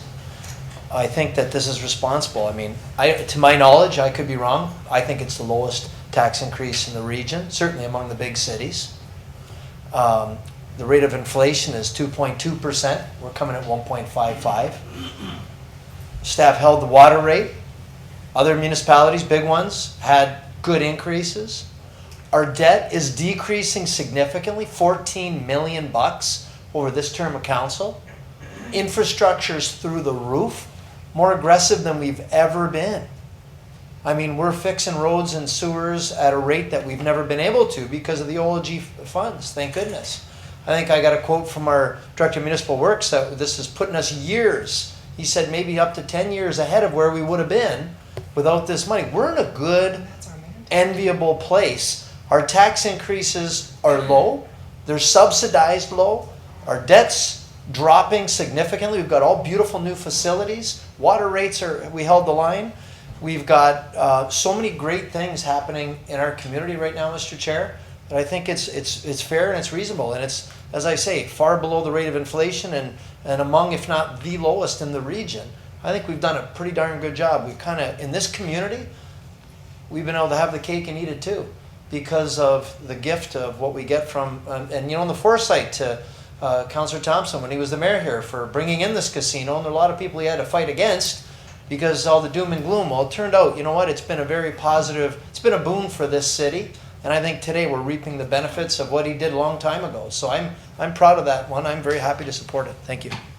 Okay, thanks. Are there any other comments to the motion? Seeing not, then I'll call the vote. Oh, sorry, Councillor Ioannoni. Thank you. I don't think of the OLG money as a gift. I remember when Councillor Thompson negotiated that deal, and it was the cost for the casino to be in this city, the cost in our roads, our sewer, our water for development. I don't call it a gift. I call it their cost for being here. And I think when when we initially looked at this budget, we talked about over the past 4 years, we've got $100 million in OLG money, and not 1 year has the residents seen a 0% tax increase. I don't think a 0% tax increase in 1 year sets us up for the next years. I don't see our 2 casinos going anywhere. This is not like Fort Erie and the racetrack and the bingos. We aren't even talking apples to apples. I think at some point we have to have the OLG money benefit the residents in their pocketbook, not just in the things they can't see. And they tell us that everywhere we go. Why are we getting a tax increase? You get all this money.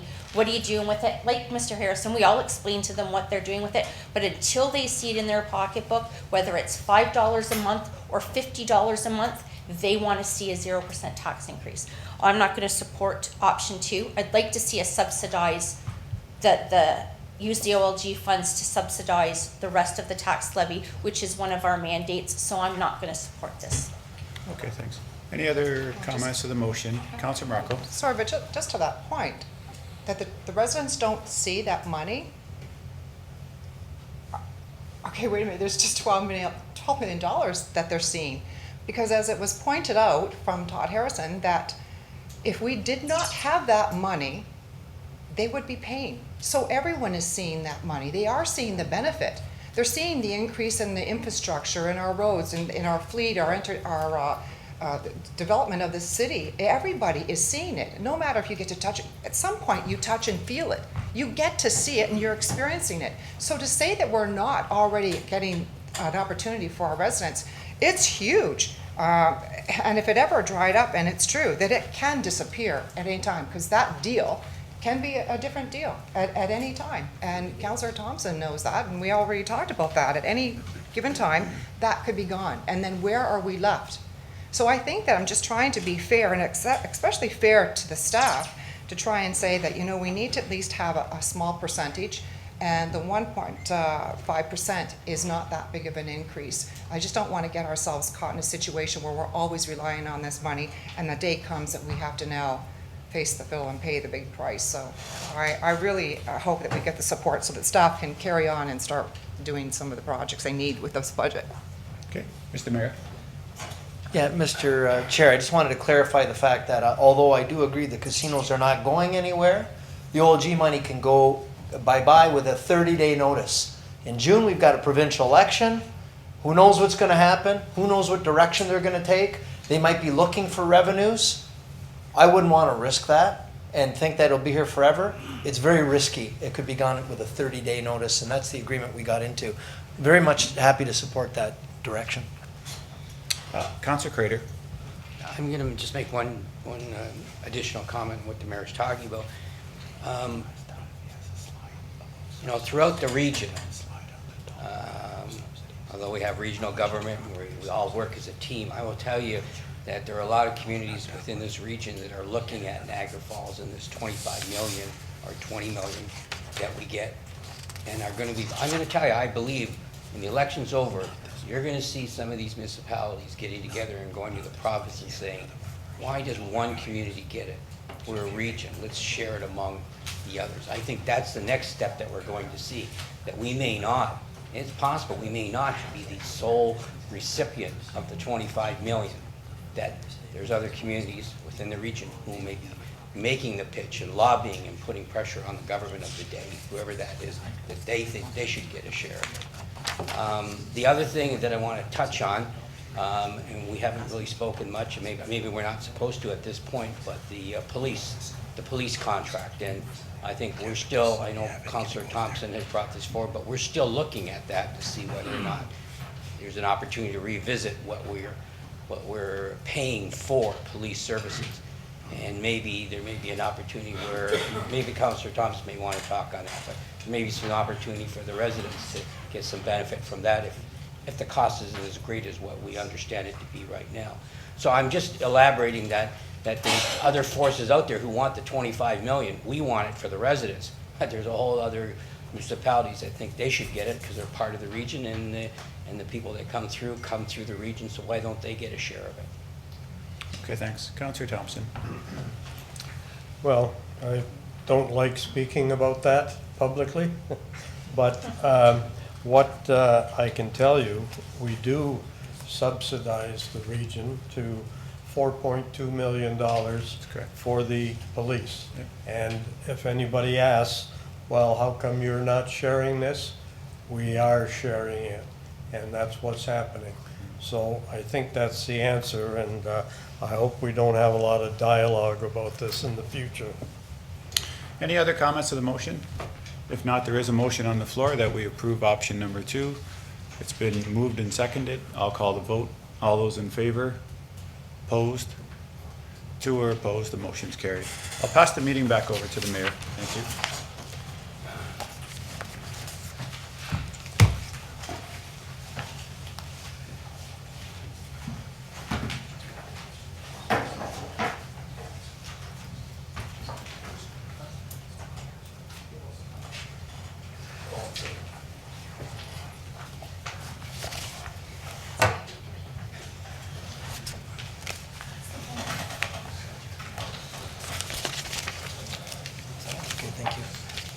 Okay, thank you, Mr. Budget Chair.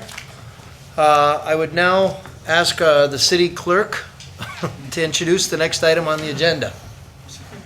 I just wonder if we're going to bring your pay to that of a clerk today. That's all I was wondering.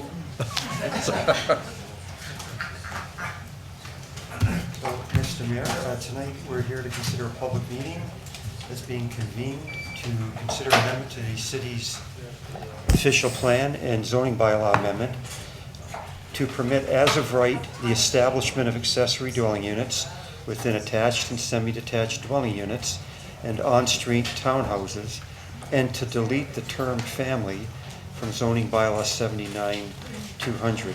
Anyone who wants notice of the passage of the official plan and zoning bylaw amendment or to preserve their right to appeal the Ontario Municipal Board shall leave their name on the sign-up sheets outside this council chamber.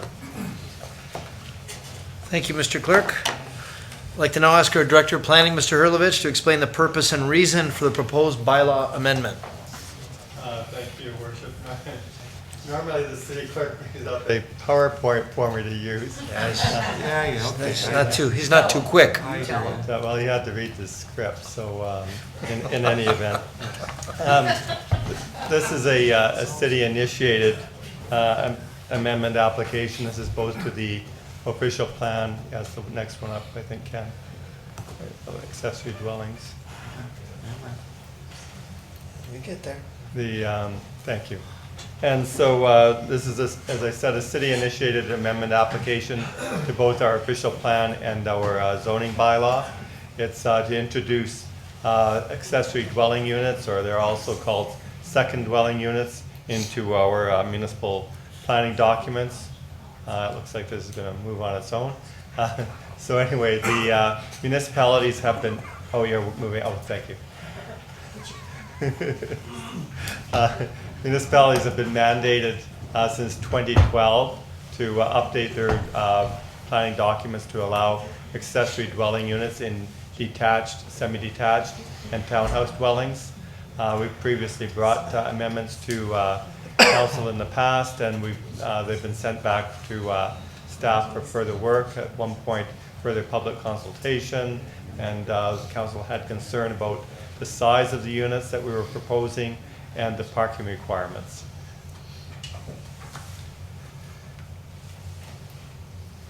So the purpose behind the accessory apartment units in homes is to assist with affordability. That happens in two ways. It provides some small scale apartment buildings or apartment units that would be available to renters to rent. These would be people with perhaps working in our service industries and perhaps students. The other thing that it provides is those people purchasing homes with a source of additional income to offset their mortgages and other costs associated with that. I think it's fairly clear that the housing market has really moved in the last year. So I've just advanced to the next slide. So looking at the CMHC, the Canadian Mortgage and Housing Corporation's statistics, we have a vacancy rate of only 1.8% in the city for one-bedroom apartments. They rent for just a little over $800 a month. By permitting these accessory units, we would increase the supply, and with that, there's a chance that we could also improve affordability. According to the region's housing statistics, we have a four-year waiting rate for one-bedroom apartments for people aged 55 and older. And we have a 16-year wait for people who are aged 16 to 54. So these are incredible wait times for affordable housing within our region. So again, increasing affordable housing units will assist in addressing this need. Other municipalities in the region have done this. I think Pelham and Thorold are the only ones who have not totally adopted these. And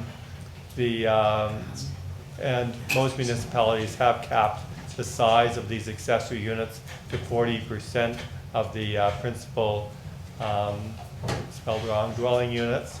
And I know you can't read this this chart in front of you, but basically, St. Catharines, Welland, Niagara on the Lake, Lincoln, Grimsby, West Lincoln, Wainfleet, Port Colborne, Fort Erie, all allow accessory apartments in single detached dwellings.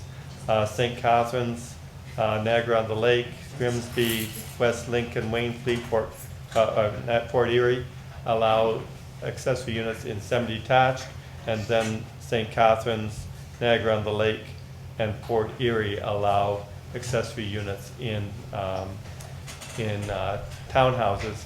And then the fourth column is accessory structures, and St. Catharines, Niagara on the Lake, and Wainfleet and Fort Erie allow them within accessory dwellings. This would be a second floor of a garage on your property, as a for instance. So the purpose is to amend the official plan. We would allow within every neighborhood in the city the opportunity to establish accessory buildings.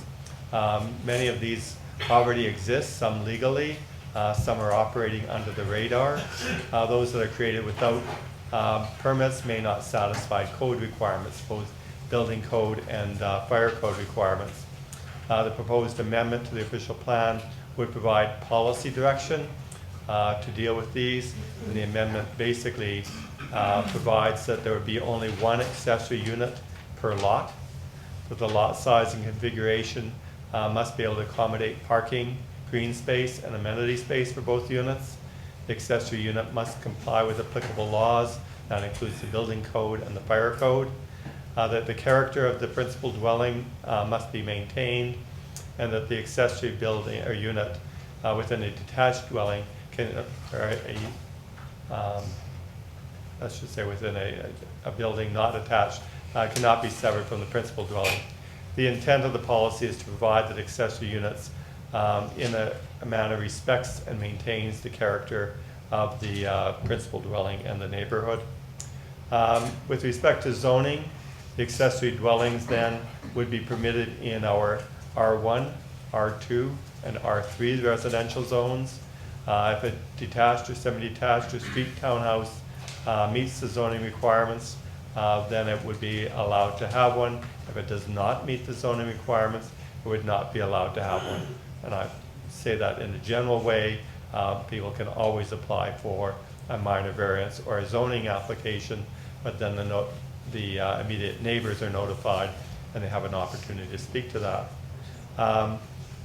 We would require one parking space for the accessory unit, as well as the one parking space for the detached dwelling, semi-detached, or street townhouses. So basically two dwelling units, or two parking spaces.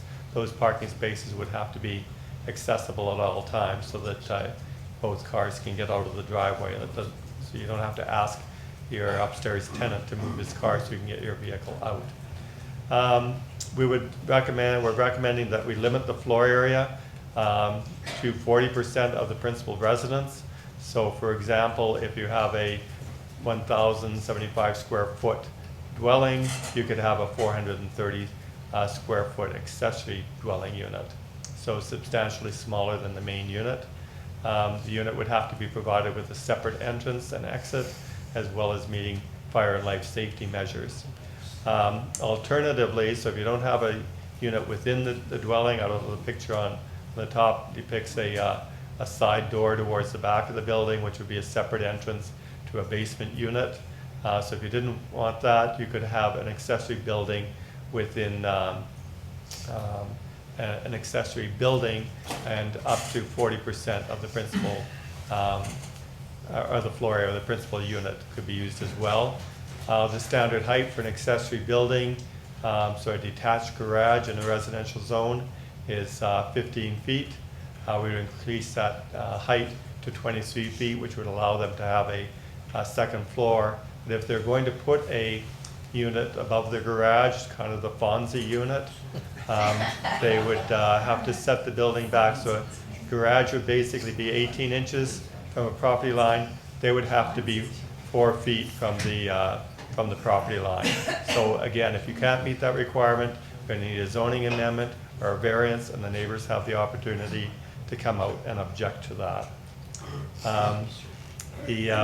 As I said, the bylaw would contain provisions. There would be only one accessory building or accessory unit per lot.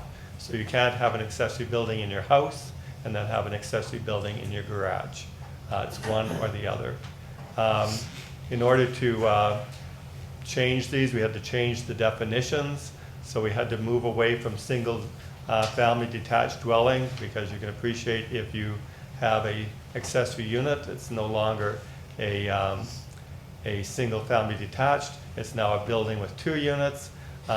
We have terms for semi-detached, so we couldn't use semi-detached. So we had to move towards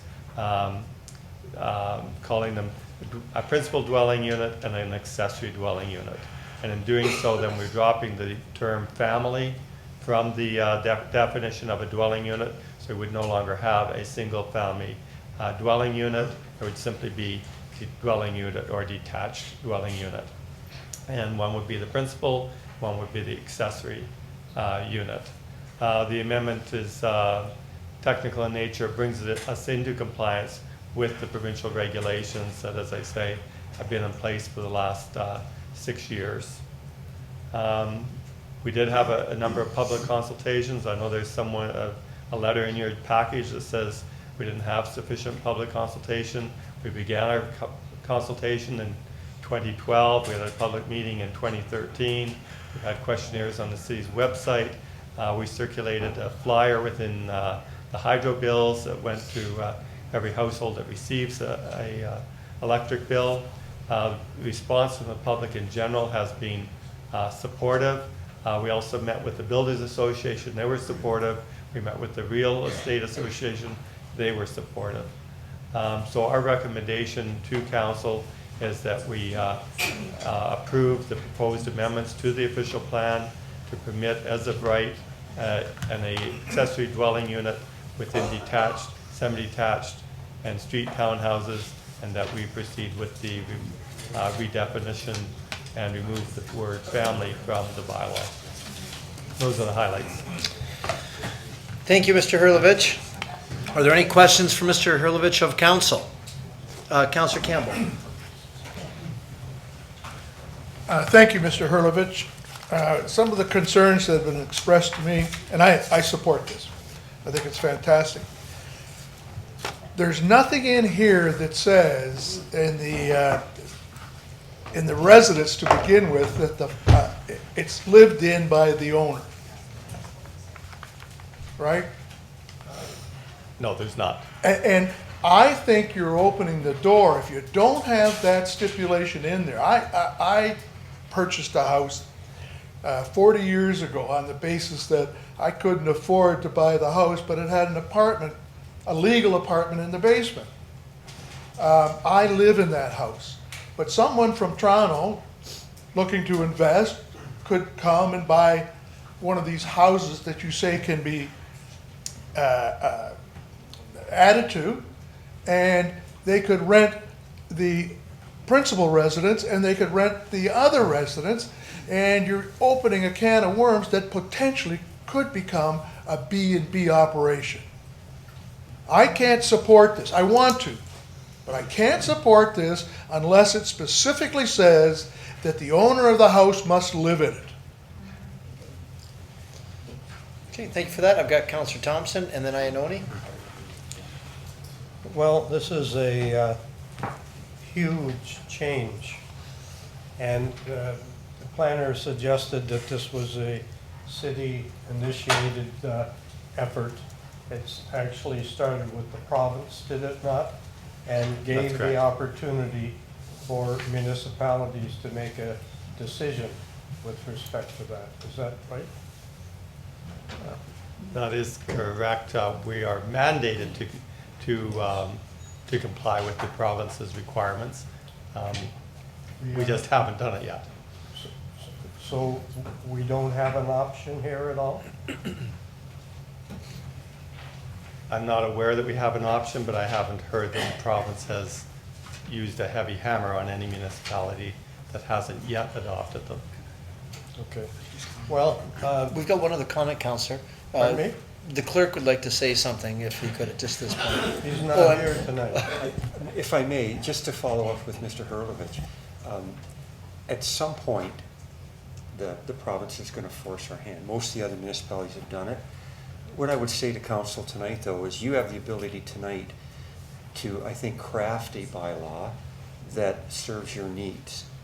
If you leave it to the province, you're going to get probably a bylaw that you may not want to end up with. So you have the ability now to set percentages at 40%, to add other things like ownership in it, that you can craft your own bylaw, as long as I think it's within the intent of what the legislation is. And that's why Mr. Hurlovich has outlined some things that talk about 40% coverage and things like that. But my fear is that if you don't do something, the hand that gets forced on you might be something that you don't or couldn't perhaps want to live with. Well, this is really strange because I recall within the last 2 years out on Kelly Drive in the south end of the city where somebody put a basement apartment with a separate entrance, and the neighbor complained, and it was brought to this council, and we made them take the people out of the basement and could no longer use it. Now the province is coming down saying you can utilize any part of your house as a additional dwelling. And I don't have any problem with somebody having a basement as long as they live in the house and they're looking after everything, or they rent out a few rooms. I don't have any problem with that. I am amazed that they are also saying you can have a granny flat or another house in behind for rental accommodation. And I can understand all of this right now because the Airbnbs and cottage rentals have killed the opportunity for people to rent accommodations. If you look at New York State, I saw a study the other day where there was no rental accommodations for low-income people left. They didn't have any and they were building apartment buildings that nobody could rent because they were being utilized as Airbnbs and accommodations for people traveling. So there's a real serious problem, and we have it right here in our community. I've never seen 1% vacancy here. It's always been 3, 4, 6, 7 at times, and all of a sudden we're in a different situation. So we have to react because of the province. But I listened very intently to Mr. Hurlovich, and you said the neighbor could object if they didn't meet certain responsibilities? Is that what you said? Well, what I was outlining was if the property didn't meet the zoning requirements and someone wanted to establish a accessory unit in their house or garage, they would have to apply for a minor variance or a zoning bylaw. And at that point, the neighbor could object. What about building a new building in the backyard? They could do that if they met the zoning requirements. It would be as an accessory building. Well, so if you have a nice single-family residential area, Calogero Estates or something like that, everybody could put up an additional cottage rental or whatever in behind that. To your worship, it would have to be an accessory dwelling unit. It's a place where people live. We consider vacation rentals to be a separate land use. So I shouldn't have used that. Okay. Yeah. And this is what the province is giving us. Yeah. Well, there's going to be, I think, a lot of people who are going to be very concerned about buying a nice house on a quiet crescent, paying a substantial amount of money for it, and then all of a sudden you got 2 cottages in the backyard, residential dwellings, going to reduce the amount, the appraisal of those properties substantially. Anyway, if that's what the province is doing, then good luck. Thank you. Councillor Ioannoni? Thank you. And like Councillor Campbell explained, and when he bought his house, we have letters from people, residents supporting this, who are saying the very same thing. Either they're seniors living in their house and they want to convert the downstairs or upstairs to an apartment. And Mr. Todd said that we have the ability to draft our own bylaw here. So I agree. If you own that if you're renting it out and you're creating a duplex, you have to live in that building. So we can add that to our recommendation. Can we legally add that to our recommendation? Let's get you an answer. Mr. Beeman?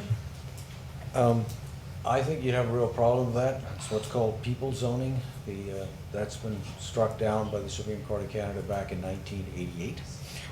Zoning on the basis of, and it's challenged regularly. If you do indulge in it, you end up with the Human Rights Commission charging in after you at the OMB, Waterloo being the most recent victim of that situation. So if you're intending to do that, at the very least, I would suggest the council put this thing off to let me flail through the law books and see if I can find some way to wedge that through. In the case of Airbnbs, because it was a business, I thought I might be able to get the owner occupation thing through on the basis that this was a business, and that is different, that is differentiating this type of business from some other type of business. When we're talking about a residential occupancy, I think I might fall on the rocks of some previously decided cases, as I say, dating back to 1988. So that's the whole reason for deleting the term family from the zoning bylaws. Those cases all originated with cases where the various courts, right up to the Supreme Court of Canada, struck down various definitions of family on the basis that municipalities were trying to zone on the basis of the occupants, the nature of the occupants of the property. There's at least one interesting case where a actual provision that was designed in favor of the municipality was struck down on the basis that that was zoning on the basis of an owner of the property. That being the case, if council is really intent on that, we can have a look and see if we can find something to make it work. Thank you. Thank you. Okay, so in our rationale and analysis, it says there's a mandatory requirement that we do this, and that it helps homeowners by providing a small-scale rental accommodation that may be more within the financial means of the renters. As I read that, it says to me that the homeowner has to be in that house. Am I interpreting that wrong? Or if not, then you've just bought rental property and are creating a duplex. Am I making myself clear? Do you understand what I'm saying? Yeah. To me, I can see the difference. I don't want to confuse it with Airbnb at all, because it has nothing to do with that or having cottage dwellings. So I hate to use the word Airbnb in this same application. But does that, as I read that, it says you have to live there and you have an accessory dwelling to accommodate your income. Am I reading that correctly in this? While it doesn't say no, you can't, it implies yes, you have to. So could either Mr. Beeman or Mr. Hurlovich weigh in on that comment? I don't read it that way because I'm aware of what the law is, so but perhaps others aren't, and that can happen. As the main difficulty I have is there are several cases which forbid the use of zoning on the basis of the identity of the person that occupies the property. You have to relate it to the actual land use. Because, so we're in a situation where the authorities that I'm aware of are all against us. But I'm willing to go and see if I can find something. But right at the moment, any case I'm aware of is specifically against the idea of identifying that the residential land use depends on the identity of the person using it.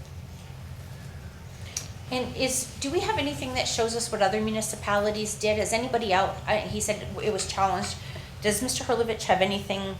I don't need to talk to Mr. Hurlovich. I've been through hundreds of these. Okay. Right? Then through these bylaws, well, hundreds is exaggerated, but I've been through dozens of these bylaws. Because when I first came here, I saw the word family was still in the zoning bylaw here, and I just about had a conniption. So I spent a lot of time trying to find out if there was anybody else who still used it in Ontario, and I couldn't find anybody. And I looked at all kinds of iterations, designs, and all that sort of thing. I have never seen, but I will now go and look and see if I can find one, if council wishes, a zoning bylaw which required the owner to be the occupant of one of the 2 units in a 2-unit building. Okay, thank you. Okay, thank you.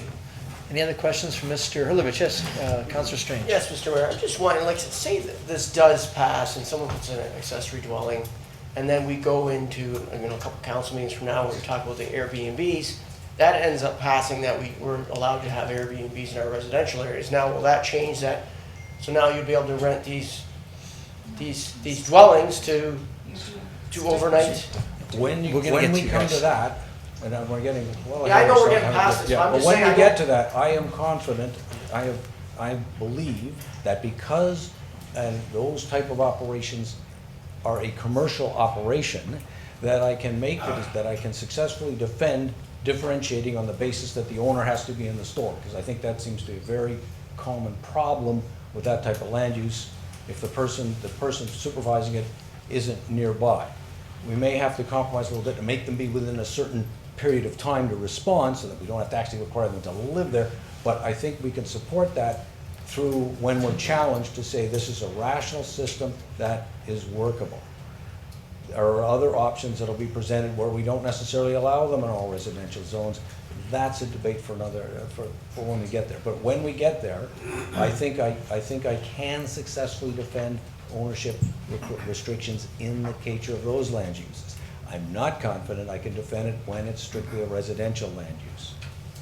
That's the distinction I make. Councillor Campbell.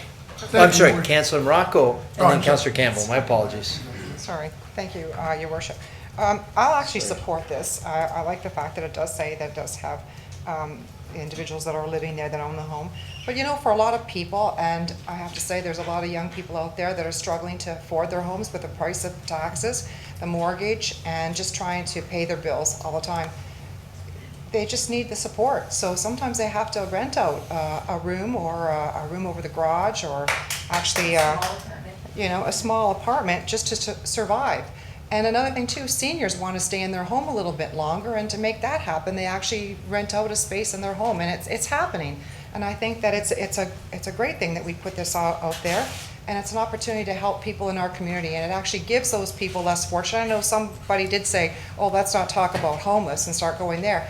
But let's face it, there's a lot of people that can't afford $1,000 a month, and maybe that there's a small apartment or dwelling that they can rent for a few $100s. So I have no problem. I think we have to have a point to work with, and I think this is a good opportunity right here, and I'll fully support that we ask that we support this motion for this presentation. Okay. Whatever. Right, thank you very much, Councillor. Appreciate that. And you're right. You're right. For a lot of people, it's their only means of staying in their home or getting into a home. Okay, I've got Councillor Campbell and then Iannoni. Thank you, Your Worship. I don't want to draw this out with respect to the homeowner living in the building. When I make out my income tax, I'm running a small business. I can declare operational costs, I can declare maintenance costs, I can declare an accountant's cost. I'm a small business owner when I rent an apartment unit. I want to support this, but I firmly believe that we're going to be in serious trouble, not in a big way, but there are going to be people take advantage of this that are going to create problems for us down the road. So I will support it, but I want to support it on the basis that Mr. Beeman further do investigation with respect to the definition of ownership and the owner living in the building. And I would make that a motion, exactly that motion. Okay, well, we're going to have a chance to get there. So is there any other questions from council for staff at this point? Okay, seeing none. Members of the public, you're advised that failure to make an oral or written submission at this public meeting will result in the OMB dismissing any referral that it receives. Failure to sign the sign-in sheet when you first came in will result in staff rejecting an appeal as per section 1724 of the Planning Act. Council will now hear from anyone who wishes to speak to the proposed bylaw amendment. You can come up to the microphone here if you just state your name and your address. Yeah, either one, whichever one works for you. Brian Keenan, and my address is 3813 Potter Heights, Niagara Falls. Thank you, welcome. Thank you. So I listened to everything you guys had to say. I do a lot of business in St. Catharines. I've custom built homes within La Suites, mostly West Pelham, neighborhood that needed some love. I've done 11 in the last year. Jim Riddle, I'm sure you know Jim, has backed all the developments, get permits. The thought of a basement apartment, everyone thinks we're putting these people in these no light ridden basements. That's not what happens here. We build brand new houses on a 4-foot pad with huge windows. Fire makes it legal. We have to have exit windows, walkouts, double 5/8 drywall. To try to say the owner has to be in the building, you can't do that. Like the lawyer, I don't think if he's a lawyer, he's going to tell you it's never going to fly. Everywhere provincial mandate is saying we need infill. When I walked into your meeting tonight, you guys are trying to save the taxpayers' money, saying capital infrastructure, economic development, we got to protect this money, or we're depending on a casino money coming in here. We can't be expanding. We've got to put people where they can afford to be. $800 a month is hard for a lot of people to hit. Like I have, I think maybe 12 or 15 properties in Niagara Falls. I get 37 people for 1 2-bedroom unit. And they're like, can you get it to me for $1,000? Like when you guys go home tonight, pull up a mortgage calculator. See what it costs on a $300,000 house to carry it. I can't rent a house for $1,400. And I have a lot of houses. The bank is lending at 4.39 to commercial guys. We have to do those units, or these people have a place to live. They're living in these hotels. They have no money. This is like the people in society who need the help. Like right now, and Fire can answer the question, it's against the law to have a stove in your basement. I gotta tell you, I know 500 Italians that make me dinner in their basement every weekend. That currently is illegal. These units will make it legal to have a stove. Like in the city right now, it's against the bylaw to have a stove. Am I correct? Like you can't have ovens in your basement in the city of Niagara Falls. These in-law suites will make it legal. Like my grandma has a stove in her basement. I'm like, Grandma, you're against the bylaw. Oh, who's gonna catch me? She says, right? That's just the reality. Let's make these units legal. Let's get exit. Let's get windows. Let's get it inspected by the city. Let's get permits on these things, and let's do it properly. The next thing is, just I was making quick notes. I got here a little bit late.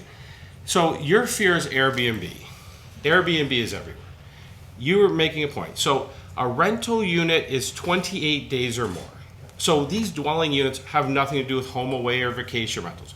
They're units that I could rent to you, your son, someone gets a divorce, they can't afford it, they're paying child payments. It's nothing to do with vacation rentals. If they become a vacation rental, you guys can deal with that. That's why you have bylaws. But don't stop these units, because the affordability, it's a huge issue. Maybe not for people sitting here, but talk to your friends who own buildings. Like I rent to about 500 people, and every single one of them, it's an issue. And it's a big issue. You guys have to address it. Because I see how they live, and I see when they get laid off from IHOP, or they get laid off from the hotels in the winter, and only one of them is working. And they're like, can I pay you in 5 days, or can I pay you on the 21st when my checks come in? And I have to tell you, like, November, December, January, these people are starving. They just need to get something affordable. And you guys can make it happen. Like, you got to push this through. It's in St. Catharines, and there's no issues. Okay, that's all I have to say. Any questions for Mr. Keenan? Do you have any questions? Obviously, he's got properties all around. He's a Niagara Falls guy. And we had a good chat the other day, and he was just saying this is a big opportunity that a lot of people are counting on. So here's your chance if you want to ask a guy who's actually doing it day to day. I guess not. You did a good job. There you go. Great. Thanks very much. See ya. Is there anyone else here? Yeah, you can come on right up, ma'am, if you just want to state your name and your address.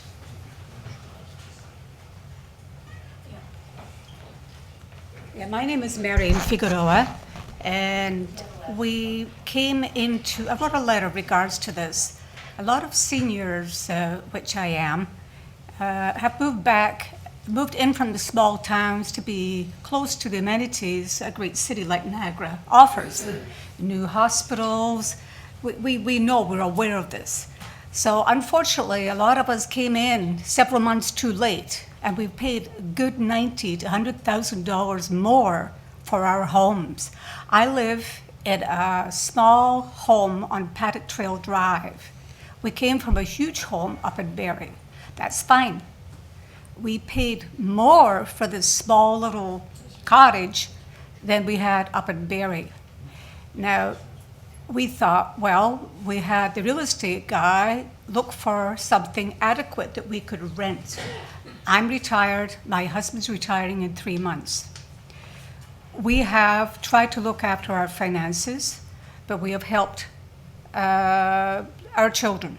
One is a doctor, we've helped him through, and we're helping another one. So we don't have a lot of money in our retirement, but we've tried to be careful.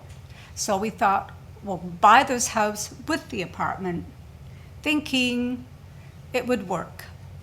And then we realized that perhaps it's not going to be legal. So that's why I'm here tonight. And the apartment has been upgraded very nicely. And the neighbors are okay with it. We have a beautiful long driveway to accommodate 3 cars. We would be very, very mindful of our neighbors. We keep our property nice. I garden. I wrote a letter, and I am totally against absentee landlords. Totally against. I'd be right out there. And as far as the Airbnb goes, all the city has to do, because they don't have the manpower, just go on the internet. You can close them all down. They're right there, ...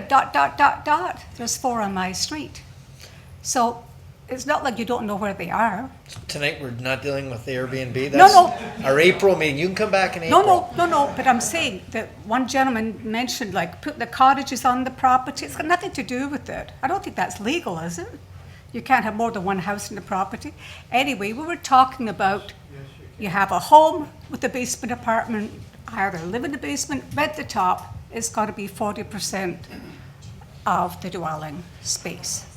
I'm totally for that. So you support it? Yeah, and the income is absolutely necessary for a lot of seniors like myself who come to live in Niagara and want to be part of it.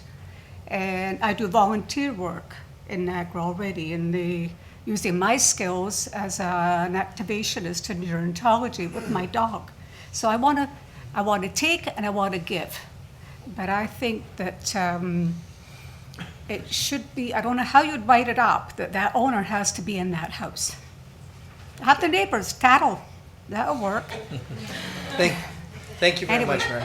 Thank you. Thank you. Yes, Mr. And there is a great hold on. need for rental. That was in my letter. I look on my street, and there's so many kids, international kids, lining up at the bus. Where are they living? Where are they finding accommodation? Where are the young workers in Niagara Falls finding accommodation? Okay. Thank you. Thanks very much. Mr. Beeman, you wanted to comment? Members of council, I've been sitting here looking at some of the leading cases in a couple of the sections of the Planning Act, and I really don't think our situation will improve much between now and the next council meeting. So if we're gonna do this, we might as well bite the bullet now. I'm prepared, I'll have a go at if anybody challenges it, supporting the idea of having the owner occupied. The rationale being that the cases that are dealing with deal within the relationship, distinguishing on the basis of the relationship between people. So there was multi-tenant buildings where the people weren't family, they weren't related, and the court said you can't do that. That's been interpreted into this idea of people zoning. But here, we're talking about the relationship between the one person and the property. So that's the distinction I'll try to advance if we're challenged, is that we're talking about the relationship between the person and the property, and that's what I would propose to make. As far as I know, the argument's never been made before, but council, I believe there's support for that idea, so I'm prepared to argue it for you if we need to, and after the appeal period's over, the bylaw is deemed to comply with the official plan, and we're home free. So that's what council wants to try now. I don't think there's any point in waiting for me to look any further, because I don't think I can improve our position between now and then anyway. Thank you, Mr. Beeman. Do we have anyone else here that would like to speak to council or make their feelings known? Is your chance? Yeah, come forward. Just come to the microphone if you can just state your name and your address. Is there anybody else as well, by the way? Is there anyone else that wants to? Just waiting for your courage to come up to the mic. Because I'm really nervous. It's okay. That's all right. My name's Jane Sirluka. I live at 1038 Concession 2 in Niagara-on-the-Lake. Jane, I'm sorry, did you say? Jane, yes. Jane, okay. My husband and I are in the same business as Brian on a much smaller scale. But from a perspective, I am a rapid response nurse in the community. I'd say 80% of the patients that I see are elderly. And one of the biggest complaints is not being able to afford housing in the Niagara region. This gives them the opportunity to be able to afford something that's well within, something that's going to look nice, they're going to be able to maintain it and live safely in an area. So I'm totally for it, and just wanted to sort of put that piece out there. Great, thank you very much. Do we have anyone else that feels brave enough to come up and speak? Okay? So there's no one else. Thank you very much for all those that spoke. Well, council, is there any further questions of council for staff?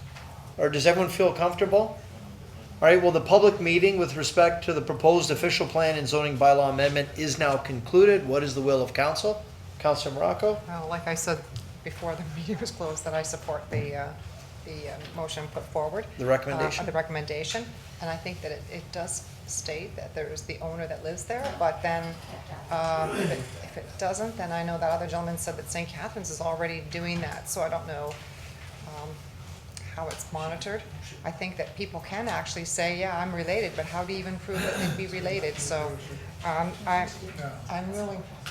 really supporting the fact that we get this in motion. Okay. Well, did you just make a motion though? Yeah, I made the motion. So she moved the recommendation. Move the recommendation. I'm going to second it and ask for a friendly amendment. So Mr. Beeman said that he is willing to defend putting, it should be owner occupied. And I think that's as equally important in this as it is in the air, as we're going to deal with in the air. Excuse me 1 second. Mr. Beeman's got his hand up. Just want to make sure. I'm not trying to put words in the council's mouth because I know she's sensitive, well, you're all sensitive to that, and I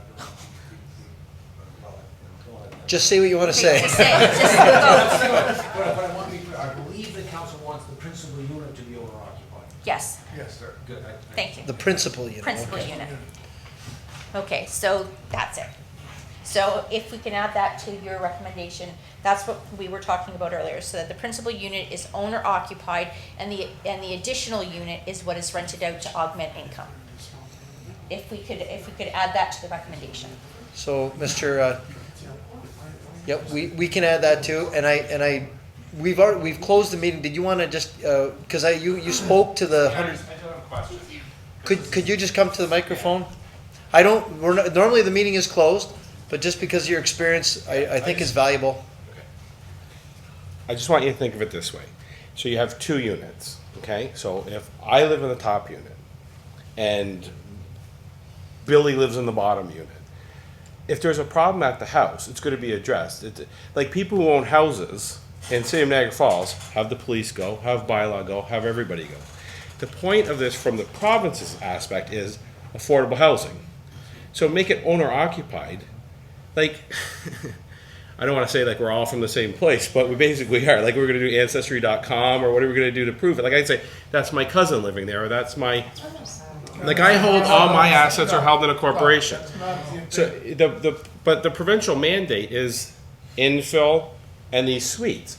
So the unit, you're not going to have, I could put a tenant in the basement, be owner occupied in my house, and that guy could be a jerk. It's not going to stop the problem of a bad tenant. A bad tenant could be on the top unit or the bottom unit. Okay, so making it owner occupied, all it's going to do is might limit the number of in-law units, or you guys are going to have to try to find out who actually owns it. Because I can put it under Brian Keenan owns the house.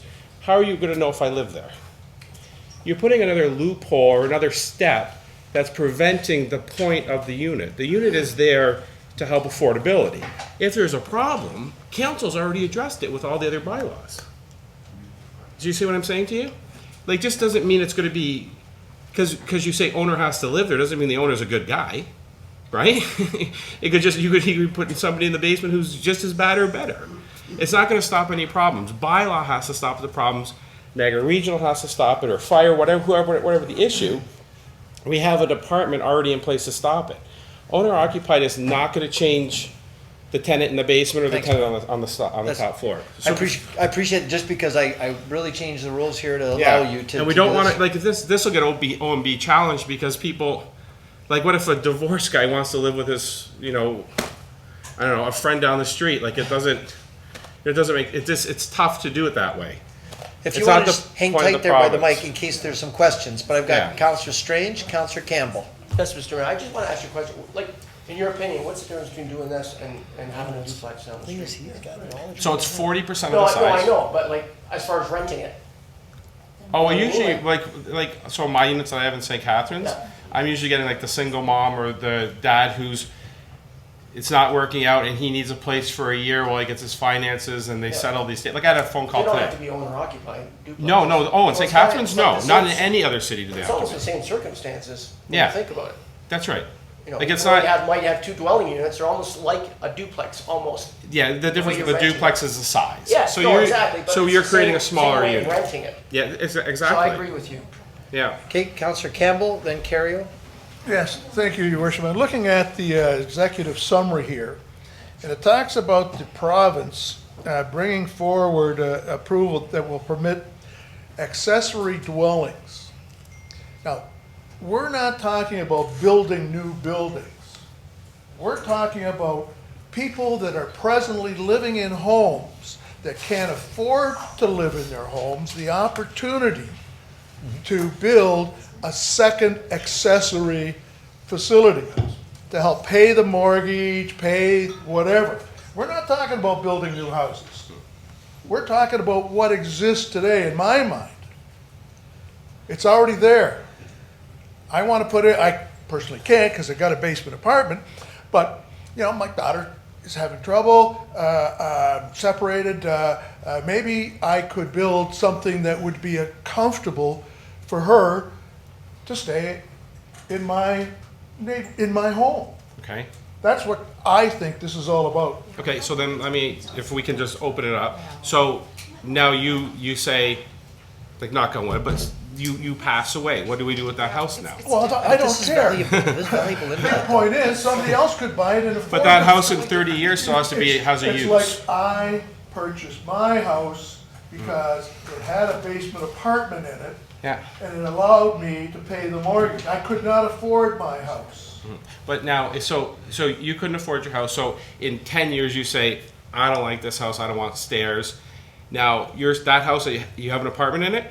I'm still there. Okay, so you're still there. So you go to sell this, sooner or later it's going to be sold. We have to agree on that point. Sure. So under your situation, that house is now unsaleable. That apartment can never be used unless I bring my family member in.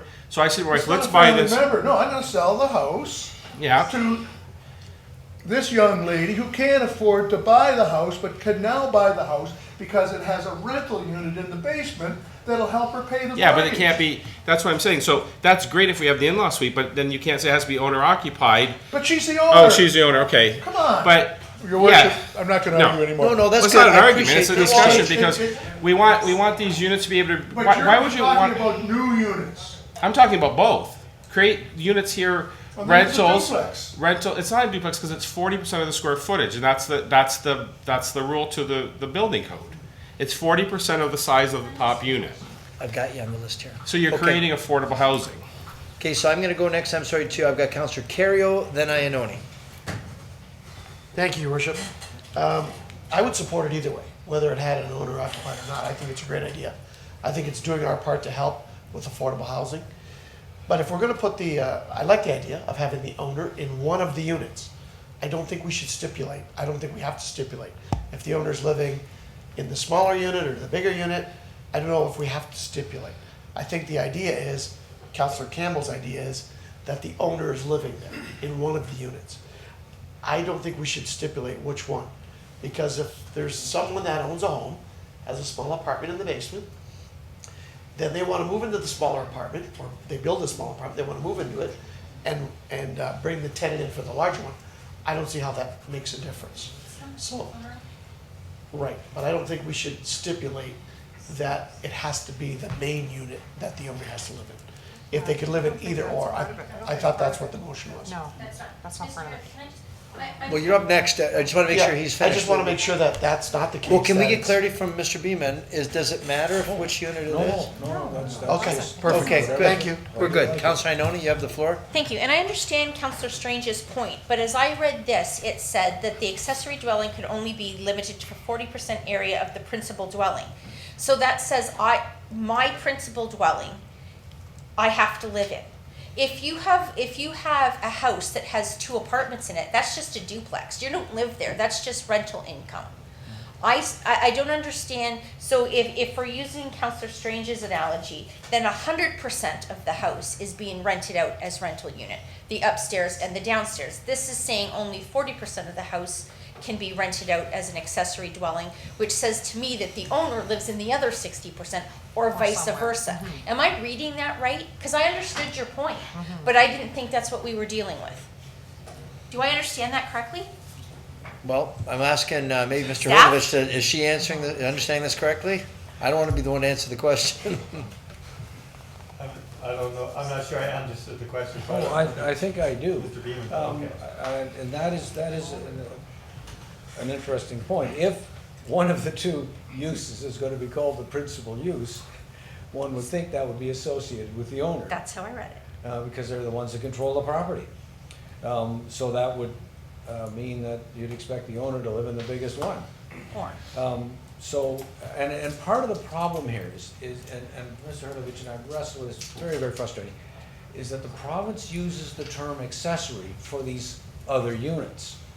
And it's a misuse of the word in zoning bylaw, and the historic use of the word accessory in a zoning bylaw is that one is dominated by the other. That is, like a garage is accessory to a house. You live in the house, you keep your car and your tools in the garage. That, you know, you don't have a property, a residential property to keep your car and your tools. That's accessory to the house. So that's one of the things, and I don't, that's one of the problems that presents using this nomenclature, but it's the nomenclature that we were given by the province. But I'm sensitive to what Councillor Iononi has just observed. You would expect that the person that owns, being the principal unit, would be in the biggest unit. I just think that helps in the same argument people had for Airbnbs. I think it helps in the same instance in this. But it doesn't matter which unit you're in, No. if you're the No. principal, okay, all right. No. Yes, Councilor Morocco. No, but just gentleman's point here, I think what he's talking about is a little bit different than what we're going, he's building homes, and the homes he's building have 2 rental units in them.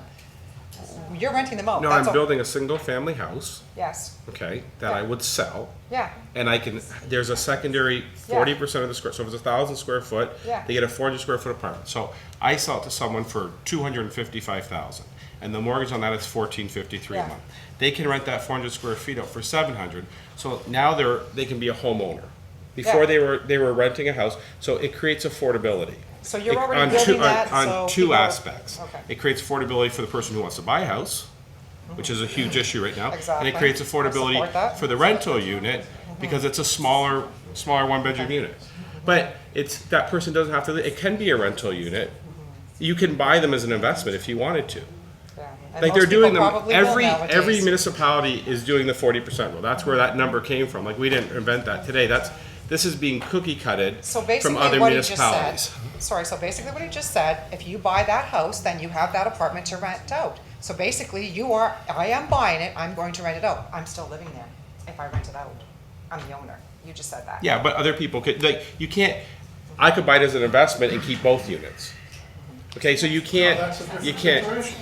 You're making money. We're talking about helping people with affordable. Yeah, I But just you want, are by I just want creating to the be able to unit. make this motion that we're actually Yeah, going to but be you- helping it's different. people I'm with sorry. affordable housing. You're making So, money if you own the house, too. Have a You're motion not on the letting them live floor? there for free. Okay, folks, so here's what we're gonna do. Have a So, motion. now, did you wanna, Councilor Morocco made a motion, so did you wanna maybe restate, so is your motion, you followed the recommendation? Following the recommendation that's out here. But the recommendation isn't owner occupied, Councilor, Sorry. yeah, the recommendation, council approve the proposed amendment that will permit and as of right, the establishment of accessory dwelling units within detached and semi-detached dwellings and on-street townhouses, and to delete the term family from zoning bylaw, 79-200.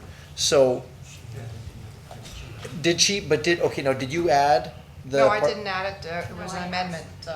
So, it's up to the mover if that's a friendly amendment. If you think it is, you add it in. If you think it's not, you take a chance with your motion. So, that's the way you gotta go, I'll so. put the motion as it's been recommended, and we'll see what goes.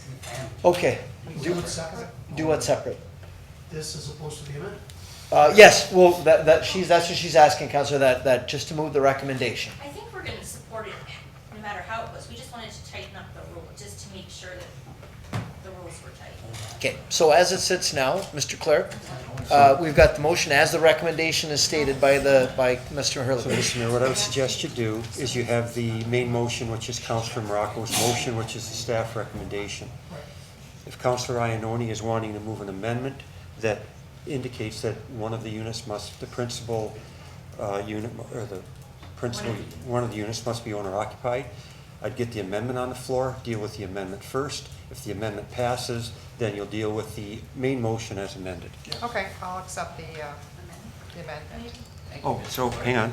So if Councillor Morocco is accepting the amendment as a friendly amendment, it's just a vote on the entire motion, which would be the staff recommendation plus the addition of one of the units being owner occupied. So the question is, do you want to make the motion that's the recommendation, or do you want to make the motion with the recommendation plus owner occupied? That's the question you want to answer. Oh, God, this is tough at the, If you don't, I will. You will, which one? Which okay, one? let's make it with, then it's with. Okay, so that's been accepted as a friendly amendment. So, Mr. Mayor, the motion on the floor would be the staff recommendation Yeah. plus It's already the owner occupied provision in it. Okay. Okay, just before we do that, Councillor Pietrangelo? Yeah, thanks, Your Worship. I've stayed silent on the issue for a reason. I feel like I'm, should be declaring a conflict. I'd be happy to state why I own property other than my primary residence, and I think based on the decision that's here tonight, it could affect what I do in the future, so I'll declare conflict. Just to be safe, okay? All right, and Councillor Campbell? I do believe Councillor Iannone seconded. Okay, no, I saw your hand up, I didn't know, Yes, okay. I was going to second it. Okay, so Councillor Iannone, you're doing the second? Yes? Okay, any other discussion of the motion? Councillor Crater? Just a very short comment, Your Worship. First, I want to compliment the council. It's been really exhilarating sitting here listening to all the debate and all for all the right reasons, because we all care. That was really, you could feel it. You could feel we're trying to find a solution. So I have in my hand 10 names of people, and I know I've mentioned this a few times, 10 names of people from the community who have called me and said, is there anything you can do to help me? I'm sitting on the Niagara Housing's waiting list. I'm in my 5th year, I'm in my 4th year, I'm in my 3rd year. Some of them are seniors, and I think I even mentioned that. I won't mention their names, and you can't do anything because Niagara Housing doesn't have enough units. So this, to me, is really, I believe it's a win-win. We have to ensure for the people who live in the area, because we got the call from the residents who live there, and they want to be sure if you're going to approve something like this, I want to know you have some rules in place that I, as a homeowner who live there, and you're going to allow these dwellings to come into existence, there's some rules that ensure my safety as a single homeowner, that I'm not going to have inappropriate people living there, and the people who are owning the places aren't even there. We heard that a lot from people in the community. And the other thing that I'm really pleased is I think it's our way as a city of having some kind of initiative to try to help the people. And there are lots of them out there who cannot find affordable housing. And they're not just young people, there's a lot of seniors who are in that position right now. And the lady who spoke was explaining it as well. But as I said, I have 10 people that maybe, in a month or so, whatever, may be able to say to them, there are some units available and here's some places you can go. So I just wanted to compliment the council on the good work. Okay.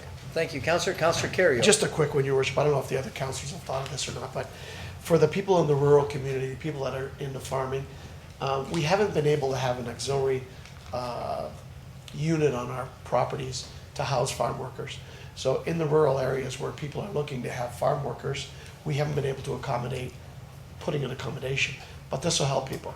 You could put an accommodation over your barn, over your garage or whatever. It's very difficult to get farm help. If you had a place where you could house them, we could get people to help. So this is going to help the rural people huge. That's great. Councillor Strange. Yes, Mr. Mayor. I just want to comment to Councillor Crater how we're helping, especially people who have a lower income and can't find lower income rentals. And he's saying, "Oh, this is amazing! You got 10 people that and it's going to open up a space for them." But wouldn't it be awesome if we can open up 2 spaces for them, not have it owner occupied? So that would be helping twice as many people. So I just want to state that.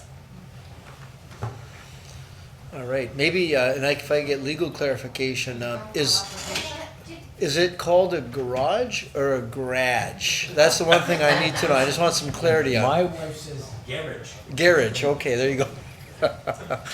Yes, Councillor Ioannoni. If I'm not mistaken, Mr. Beeman said that if somebody wants to change that, they can come for, what was it, an amendment or? Was actually, I have a different, Mr. Beeman, what would it we might call it? be, I believe it was Mr. Hurlovich who was actually talking about that, but if you had the situation like Councillor Strange was envisioning, let's say you want to get the 2 units and not have the owner there, they could apply for a minor variance. Okay. So And it then that does, would mean the people around so the it zone does would have open the input door for them. into the situation. Because I do agree, when we were doing the homelessness shelter, we talked to people who said, you know, I'm on ODSP, and this is, but when I call a landlord and I tell them I'm on ODSP, they immediately dismiss me. So you also hope that there's landlords out there who will rent to ODSP people also. So I'm glad to see that this is going. Any other comments of council? Okay, let's call the vote. All those in favor? Okay, and that's unanimous. So thank you to everybody that was here asking about it. Those of us that want the exemption, there's variances that we can do as well. So I appreciate everybody's time. And feel free to stick around. It's a very riveting time. I can't think of anything more exciting. Don't rush for the doors. Okay, next. Is this? Yes, Mr. Hurlovich. Yeah, it's just a technical thing, and so our office has 3 bylaws on the agenda dealing with this item, which is 2018-31, 2018-32, and 2018-33. Yes. So in order for Mr. Beeman and I to put in the amendments council's requesting, I suggest rather than doing it on the fly, we take those bylaws back and bring them back on the April 10th meeting with the wording that council's looking for. Is that good? Okay, do you need a motion for that? No, we're at the just time asking when you get to take the it off, bylaw. Mr. Mayor, we're going to put in extensive what are called recitals at the top of the bylaw to make council's intention very clear as to what council's trying to do here, so that if the bylaws are challenged, we have that in front of the court right at the top of the bylaws. Yeah, that's great, on the 10th of April. All right, terrific. Am I using the same sheet, Mr. Clerk? If I may, Mr. Mayor, and Mr. Hurlovich will get up again, we've indicated the next meeting is a public meeting. It is not a public meeting. Mr. Hurlovich, we already had the public meeting on this matter, so Mr. Hurlovich will just speak to it briefly. Okay. Floor is yours, Mr. Hurlovich, so you don't need this back? Yes, sir. Okay. Okay, yes, thank you, Worship. So you have a report in your council package, this PBD 2018-17. It deals with official plan amendment 125. It's a transit station secondary plan.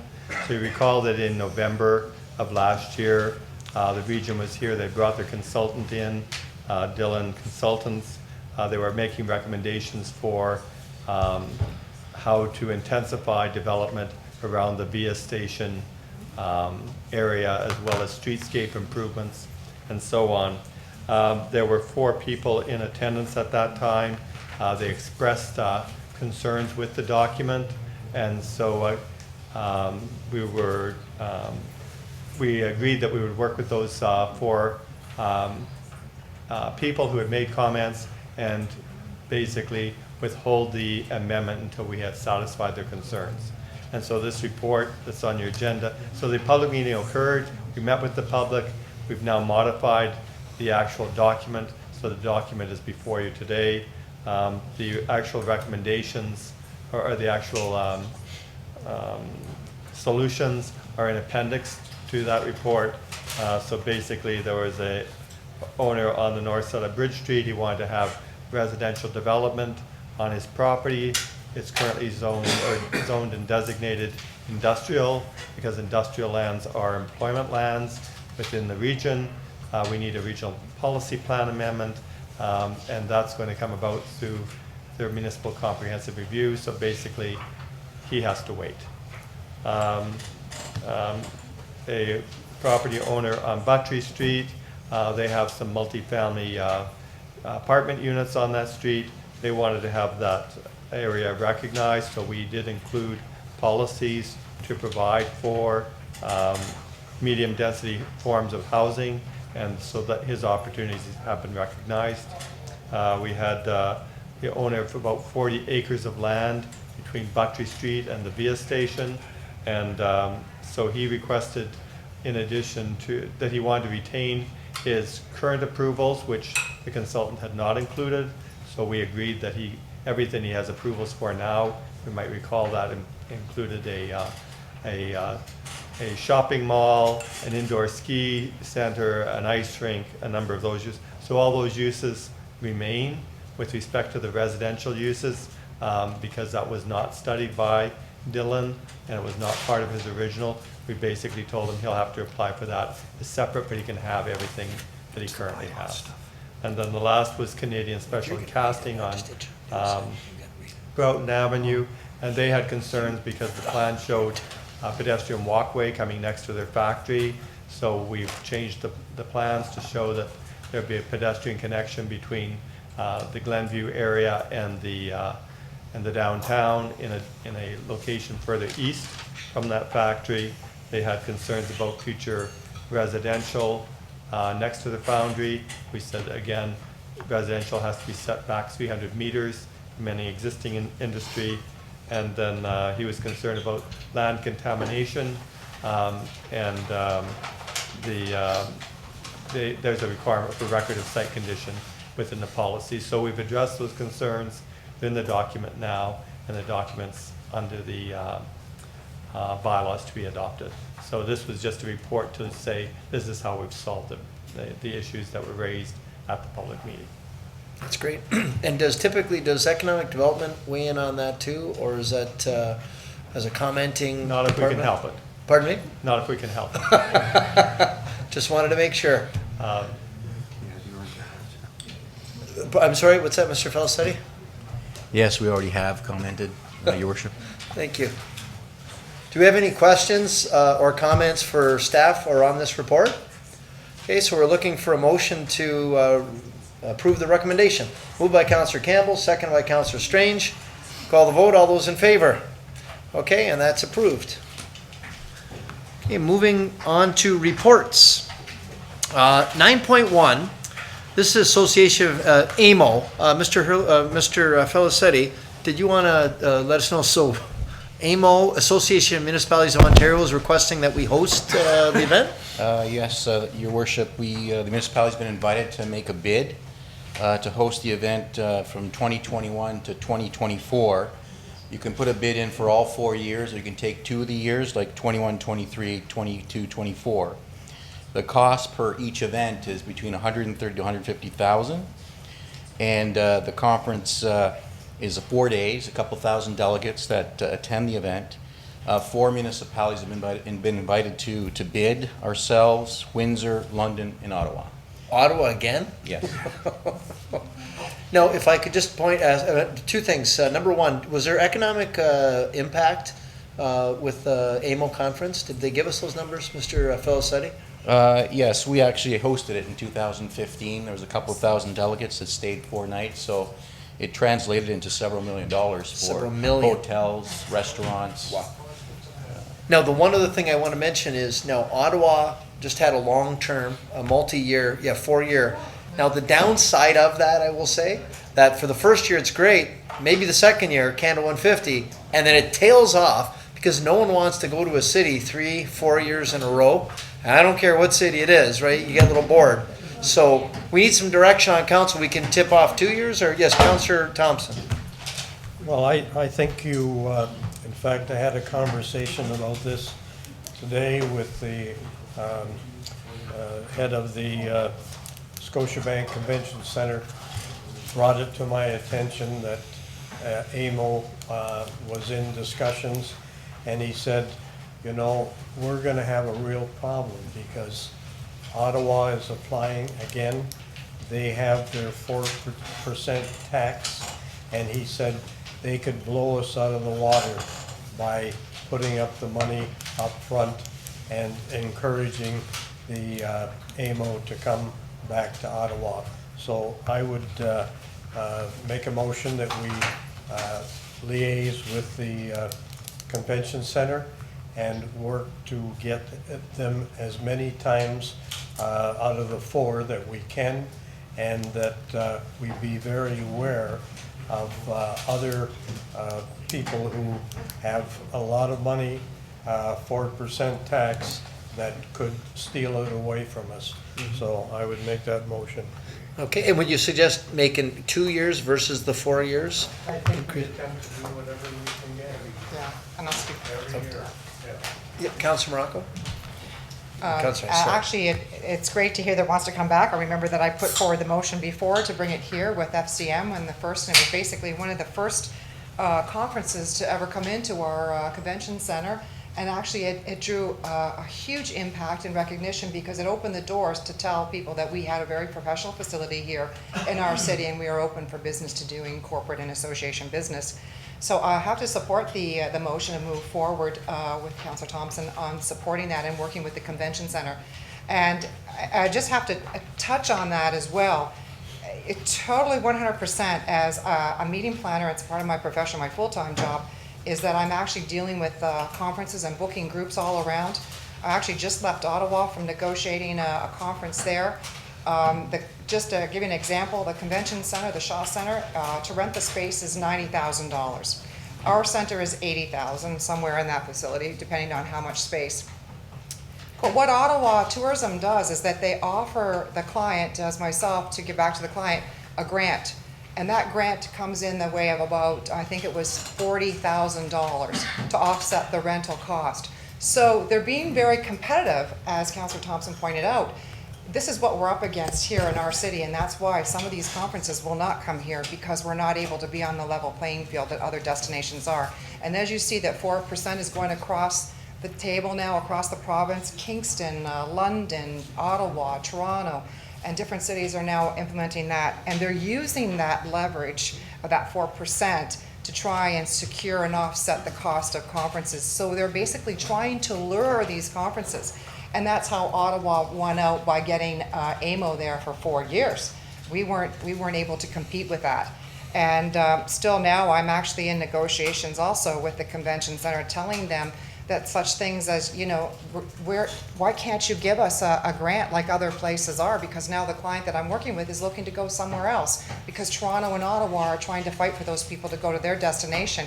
And believe me, $40,000 to these conference people is huge money, especially to association nonprofit.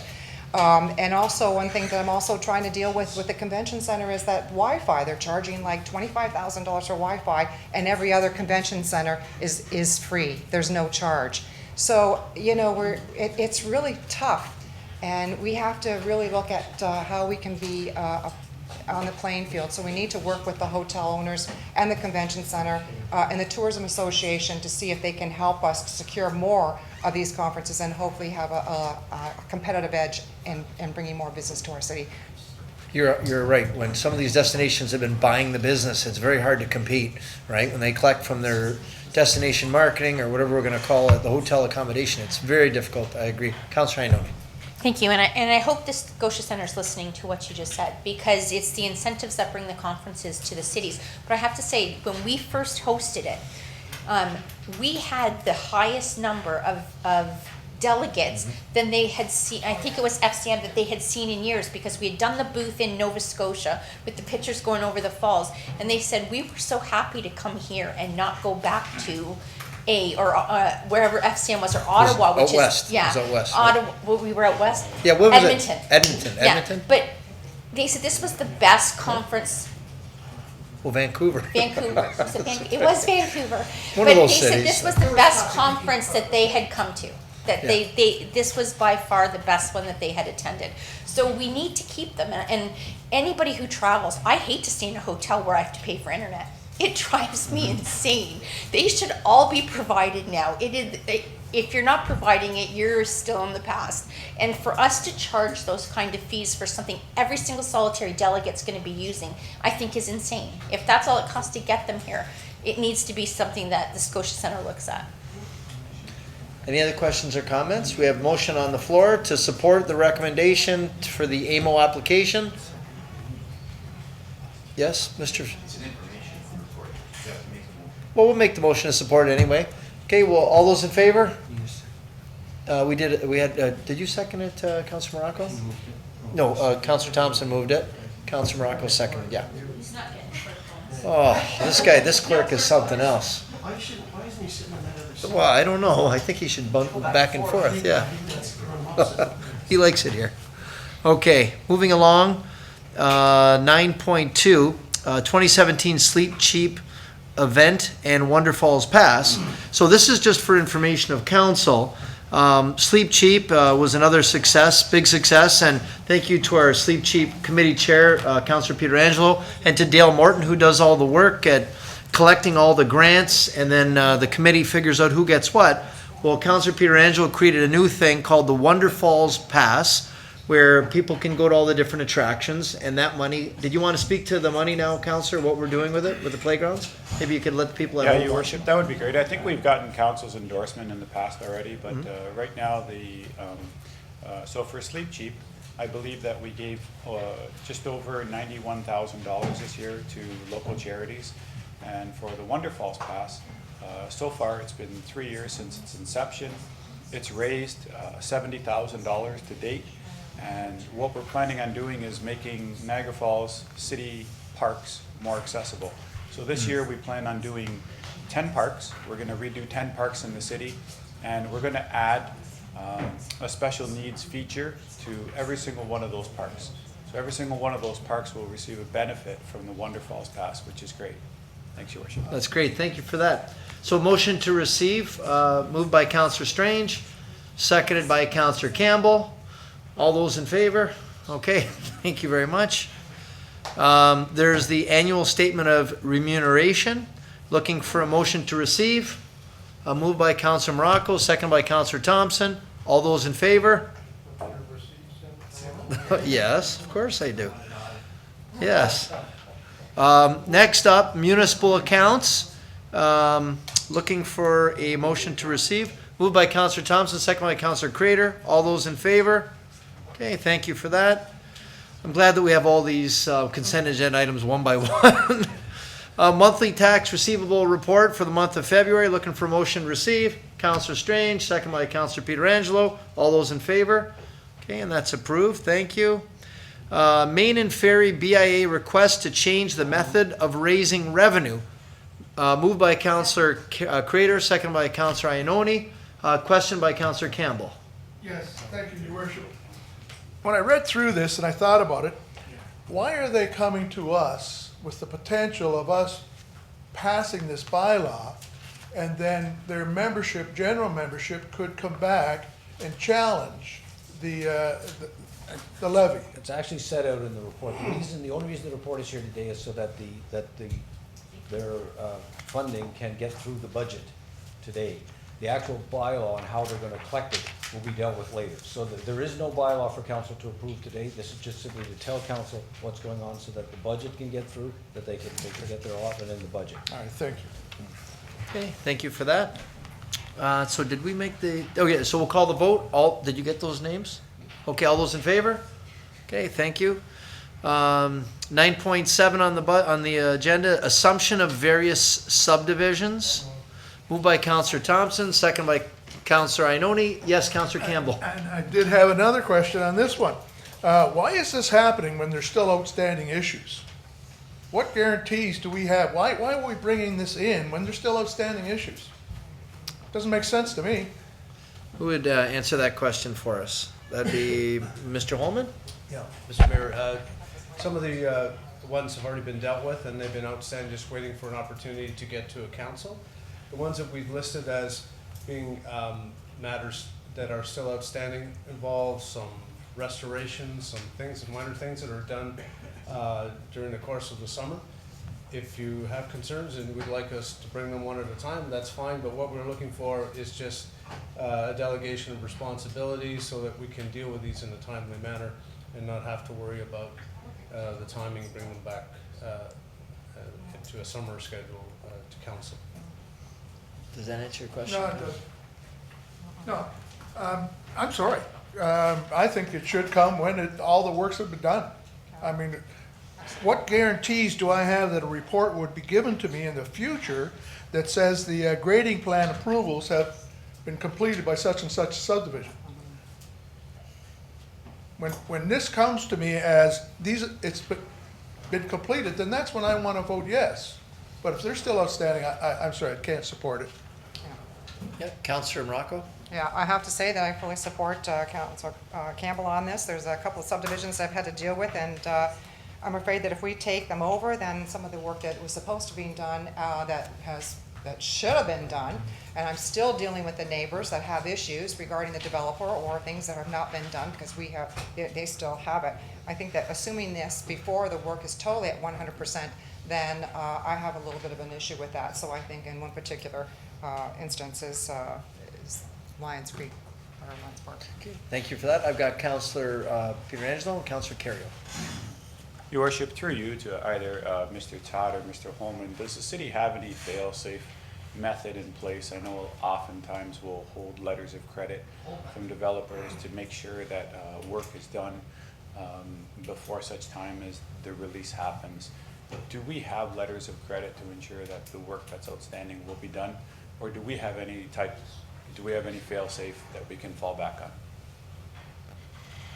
Yes, Mr. Mayor, in the subdivision agreement, we hold back the letters of credit. I can't remember the exact wording, but it's usually more than the value of the work that needs to be done. And just to Councillor Campbell's point, there are some that are completed, and we're comfortable releasing them right away, so you may want to split to item 1 and 2 in the recommendation if you're looking to defer those ones that are not completed yet. Just follow-up question, Your Worship. Is it general then that we would proceed like this, where we might assume some of them that aren't completely done because we do have that fail-safe in place? The formal assumption is really this process here at council. So we wouldn't release all the securities until all the obligations under the subdivision agreement are completed. But sometimes they're completed in the middle of the year, and in the past we've done this report once a year, and so a lot of times developers are waiting for their money to be released, but because we haven't taken it back to council for a formal approval, that money is tied up. So all we're saying is, we're going to continue on the same way. We're going to hold back securities until we're 100% sure all the deficiencies are dealt with. And in every single case, we've held more securities than the value of the work that needs to be done to complete the work. So then even if we assume these subdivisions, although some of the work is not complete, are we opening ourselves up? And what we're asking for is a delegation of responsibility to staff to deal with the issue, so that once everything is dealt with, it's not a matter of having to write another report, bring it back to council, and go through the process. We would simply deal with it ourselves. If you're uncomfortable with that, then we'll go back to the old process. I think Mr. Beeman wanted to say something. Either that or he's got an itch. While we have the security to enforce, it becomes a great deal more complicated if you've assumed the subdivision to enforce it. I hate to be disagreeing with my fellow staffer in front of council, but I think splitting them is a good idea. If there are still outstanding items on subdivisions, then they really shouldn't be assumed until they're done. I mean, that's the usual course of business in my world.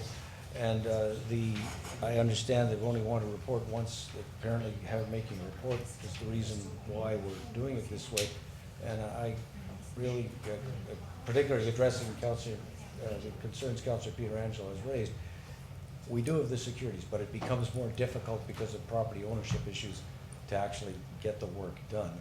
So, that's, if there are guys who are developers who are concerned about their money being tied up, the answer is to report on those ones and get them done. But, Okay. That's Thank you. my advice to you as your lawyer. Thank you. Councillor Carrier. Are there some of these that are done?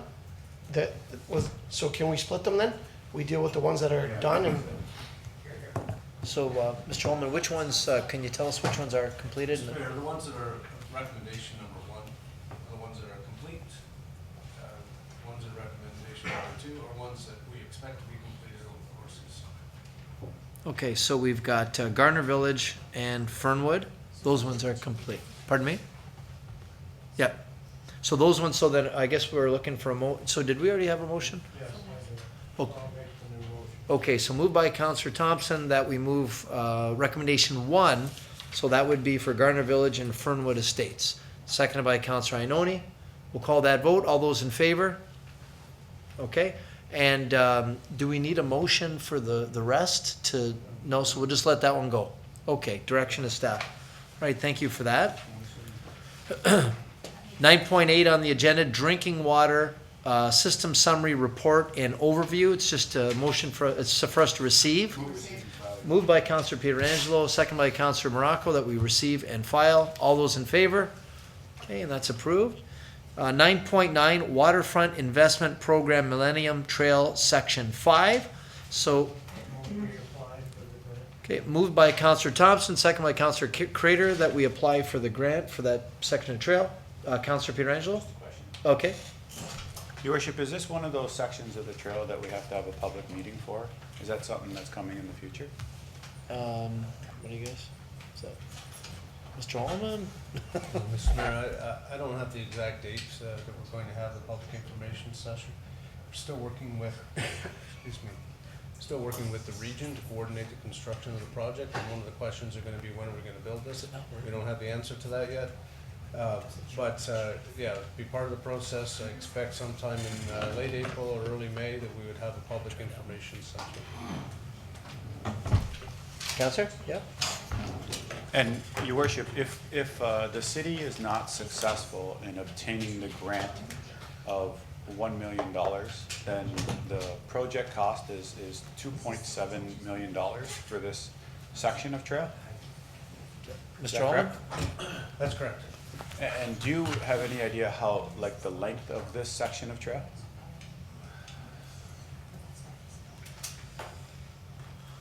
Do you need assistance from Ms. Moldenhauer, or? It might be the report, Mr. Mayor. I think it's about just short of 2 kilometers for this section between Dorchester Road and Morrison, and also includes some work for a cycle track over top of the Dorchester Road structure. Okay, thanks. Thank you. Any other questions? Counselor Hammond? Where exactly is this? Is this the one that goes behind? I understand that. I'm geographically challenged. This is behind that, are these one that we had all the residents come out and they were opposed to? Is this behind, I can't, Caroline, is it Carolyn? No, you're or- thinking McLeod Road. That was. No, that's Royal Manor Drive. What's that? No, that's Red Haven. That's Yeah, Red Haven. Red Haven, that's Not what Red she's Haven. thinking, Is yeah. this Burdette, Carolyn Avenue. Carolyn Yeah. Avenue? Okay, I'm gonna vote opposed, thank you. Okay, so we have a motion by Counselor Thompson, seconded by Counselor Crater. All those in favor? Okay, with one opposed. Okay, thank you for that. 9.10, naming and renaming of parks. Second. Okay, moved by, that we receive the recommendation, approved it, rather. Moved by Counselor Morocco, second by Counselor Campbell. You had comment, Counselor Pietrangelo? I do, yes, Your Worship. Your Worship, I just wanted to understand the rationale for not accepting these names as street names. When I look at it, O'Connor, the issue was in regards to 911 not being able to perhaps correctly pronounce that. Am I right? I don't know, I guess. It's in the, I thought that's what it said in the report, is that 911 had issue and with the actual names. I'm just wondering how someone could get O'Connor wrong, or Eid. I mean, these don't seem like relatively difficult names to pronounce. This has to do with parks. yeah, this is parks. I thought we were talking as well about these ones being roads. Because didn't it say in the report, Your Worship, that these were turned down as possible names for roads because of an issue that 911 had? I'm just wondering, Your Worship, who makes that call? And whether or not we can resubmit to have these 2 names go forward as road names. I mean, I don't really see them being difficult to pronounce. Well, why don't I we don't know get- how else you would pronounce O'Connor. I really don't. Yeah, no, So or, we'll or, get- or Eid for that We'll get matter, exactly. Ms. Moldenhauer, our Director of Rec and Culture, maybe she can help us out. I can think of some that are a lot more difficult. Thank you. Just a point of Daddy. clarification. This issue was referred to Recreation and Culture to be considered for the naming of a park or open space after we did receive feedback from our information systems department that the names were not appropriate. So this is why this report is coming forward to you tonight. So if you would like, we can further look into that issue. But this report, which is dealing with the request to name or rename a park or an open space. Yeah, okay. I understand that that's the recommendation that's on the floor. I also think that these two names should be submitted for consideration into being road names in the city. I don't really know that I accept that they are inappropriate unless someone can explain to me why they are inappropriate. Failing that, Your Worship, I'd like to add to the motion that they be reconsidered for names of streets in the city of Niagara Falls. And I hope that that would be a friendly amendment to the councillor that made the motion and also to the one that seconded it. Yes, Councillor Inoue? Yeah, and I hope the amendment will go through. That made no sense to me, but Councillor Pietrangelo is making a motion that we've already made. Staff followed up with the motion of council, and information systems indicated that the name not be eligible due to pronunciation. So we've already made a motion that they get recommended for streets. I live around the corner from TAD. How is TAD different than Eid? Like it makes no TAD Eid. It made no sense to me either. So I think we need further explanation of that. And short of that, passing the fact that we name an O'Connor, and there are names of streets of Italians that you can't pronounce, like Iannoni. So I don't understand Eden O'Connor either. And I had looked into this on another street before, and it was explained to me that at one time they just let it go, whatever street. That's why we do have some very odd names all around Ontario that is hard for the ambulance to show up on time when they don't know how to say the name. A famous one in Toronto, Queen's Quay. You know, some people still call it Queen's Quay, Strawn. Like there's a lot that are hard, and that was the rationale. Today, there's this new filter process. It's not an automatic. So it was explained to me. I don't know how they make the decision on O'Connor versus Smith versus whatever, but I just want to, you can't look at past street names. You have to look at the policy of today. And that's how they've been naming the streets today. So we've got a motion right now from, who made the motion, Mr. Clerk? Because I thought they had already had something. Councillor Morocco, Yeah. and it was seconded by Councillor Campbell. Okay, so the suggestion from Councillor Pietrangelo is that we yeah, could you do that again for the clerk? Yeah, I don't know if you got it all. Your Worship, I would like to resubmit these names for consideration, and if for some reason staff still deem them to be inappropriate, I would like to know why they are inappropriate. I don't see them being difficult names to pronounce. Thank you for that. Yes, Councillor Crater.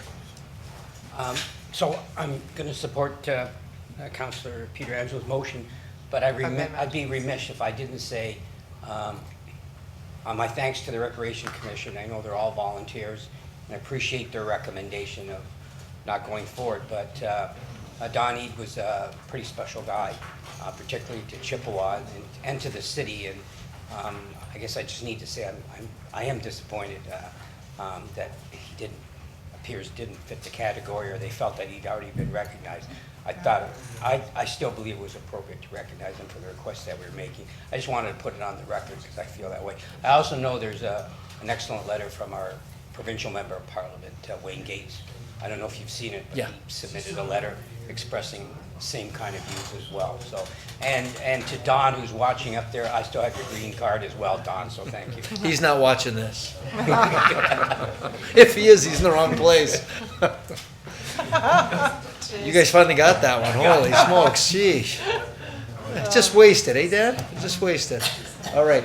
We'll call the, All those in favor? Okay, thank you. The clerk's keeping me in order. Said I talk too much. All right. Communications and comments of the city clerk. So we did the first one. Yep, we did. What was that? What did I miss one? Did I miss one? Oh, I'm sorry. 9/11. I said, I'm sorry, Mr. Clerk.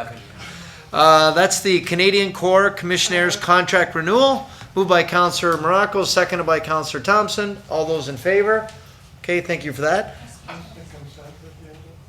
We don't have a consent agenda. No. This is more interesting. Okay, 10.1 victim, I'm sorry, yes, Councillor Ioannoni? Okay, Victim Services Niagara, there's a dinner and comedy show, and they're requesting funding from us for an event that's going to be taking place on May the 3rd at, where is it going to take place? At Ruth's Chris. So yes, Councillor Ioannoni. Thank you. If you remember, Victim Services was here asking us for support for the therapy dog. Since that's taken place, they've paired with Ruth Chris, thanks to Dan Baldessero and Carmen Acella, and they've put together a fundraiser for Ruth Chris and Yuck Yucks.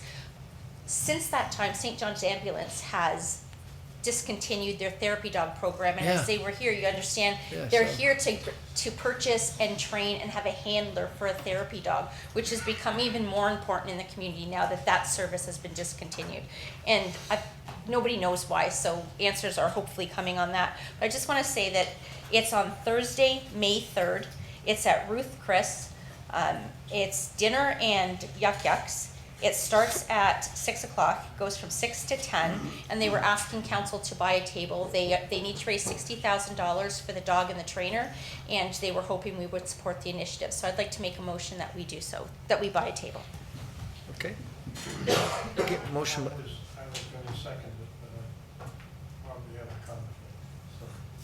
Okay, motion by Councillor Ioannoni, second by Councillor Crater, that we support, and that's $1,000 for a table for the event. Call the vote. All those in favor? Okay, thank you. 10.2, garage sale fundraiser subsidy fund. So the Recreation Committee is looking for support for the garage sale event at the Gale Center this summer. Motion by Councillor Strange, second by Councillor Pietrangelo. All those in favor? That's approved, thank you. The Niagara Falls Downtown BIA is requesting 90-minute parking. Moved by Councillor Ioannoni, seconded by Councillor Thompson. All those in favor? Okay, that's approved, thank you. Autism Ontario is requesting that April the 2nd be World Autism Awareness Day and that we raise the flag.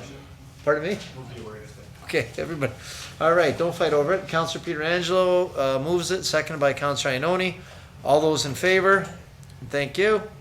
We've already done the poetry challenge, have we, Mr. Clerk? Did we make the motion too? We did? Oh, we just heard the poem, not the motion. So what is it? What are we asking for here? I'm also, I don't know. Let me go through this. Clerk, is that just for information about the? Okay. Okay, so we accept the challenge. Moved by who made? Moved by Councillor Pietrangelo, second by Councillor Carrio. All those in favor? Okay, and that's approved. Thank you. Regional correspondence regarding Niagara Regional Housing Property Tax Exemption Analysis. So they're hoping to not have to pay property taxes on their homes. Was there? Yep, Mr. Harrison. Mr. Mayor, I was in the report that's attached. The region has indicated a deadline of last week to get a response. I was speaking with the acting treasurer, and she had indicated to me that that's been extended. What we'd like to do is review the report and get some feedback from other municipalities and come back with a report for council to consider before they make a. Okay, moved by Councillor Pietrangelo, second by Councillor Strange, that we refer the report to staff. All those in favor? Okay, thank you for that. Where are we now? Lost my. Here we go. Niagara Region Safe Drinking Water Training. I guess the region is making it mandatory that all politicians at the region get training. Is that right? I think that's why Councillor Volpatti's up. She's going to get a drink of water. Move the recommendation. Okay, moved by Councillor Pietrangelo, second by Councillor Carrio, that we receive the report. All those in favor? Okay, and that's approved. Thank you. Thank you, Councillor Volpatti, for joining us tonight. Item 10.8. What do we got here? Request for Franco-Ontarian flag. Move the flag raising. Tuesday, September the 25th, the flag raising for Franco. All those in Franco-Ontarian, that's right. Moved by Councillor Pietrangelo, second by Councillor Strange. All those in favor? Okay, thank you for that. 10.9, the Ontario chapter of Canadian Public Works Association requesting the week of May 20th to the 26th be proclaimed as National Public Workers Week.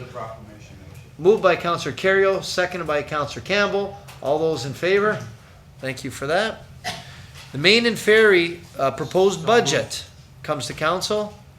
Moved by Councillor Kerrio, or I'm sorry, Crater, seconded by Councillor Thompson. All those in favor? Thank you, that's approved. 10.11, letter from Norm Puttick requesting council support and asking the regional municipality for review of the Berkeley Consulting Report on Governance. Councillor Thompson?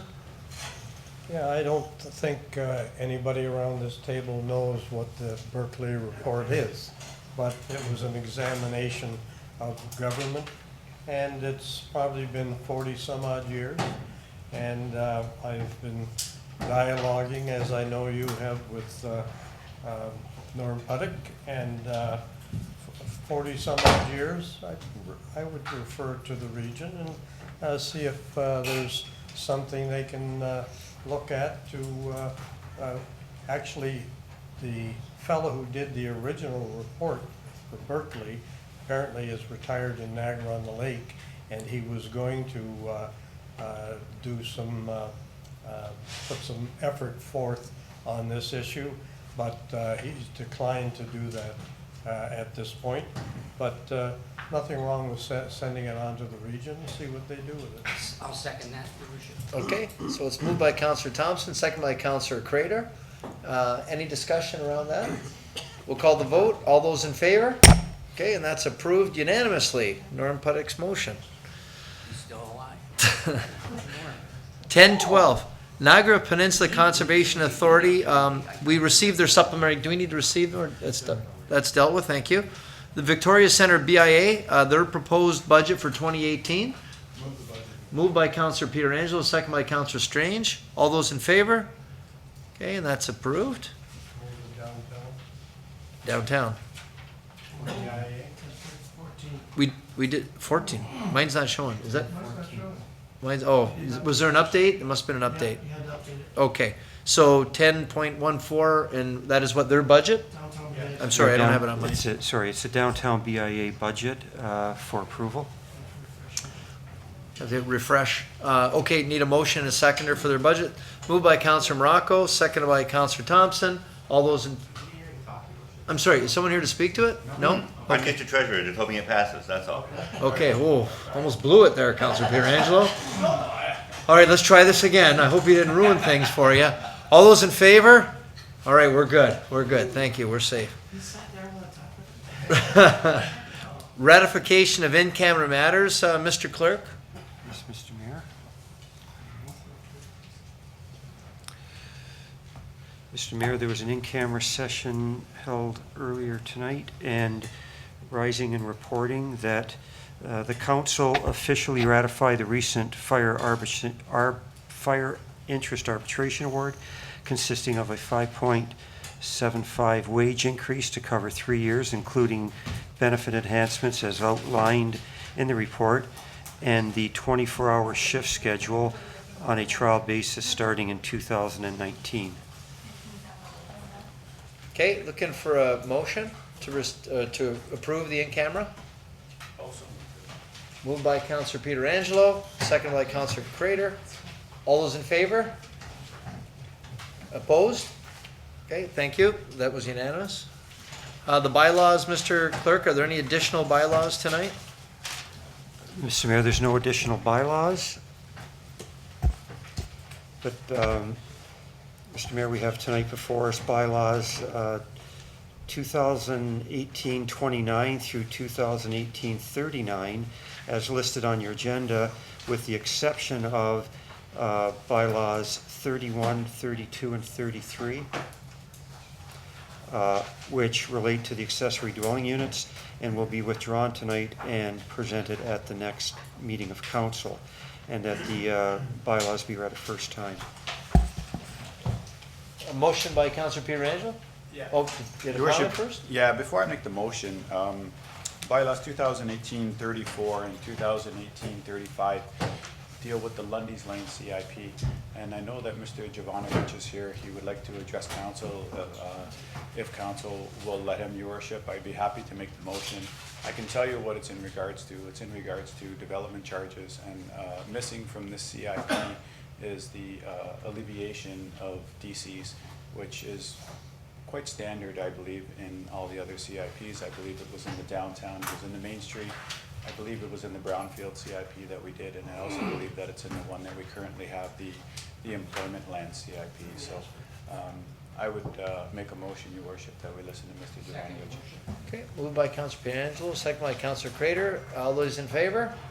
Okay, come forward, Mr. Jovanovich.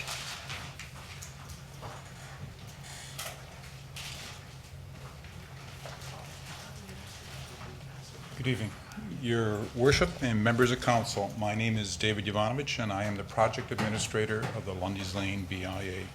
On behalf of the Lundy's Lane BIA, I would like to thank city staff members Alex Hurlovich and John Barnsley for their hard work and determination to bring forward this worthwhile community improvement plan.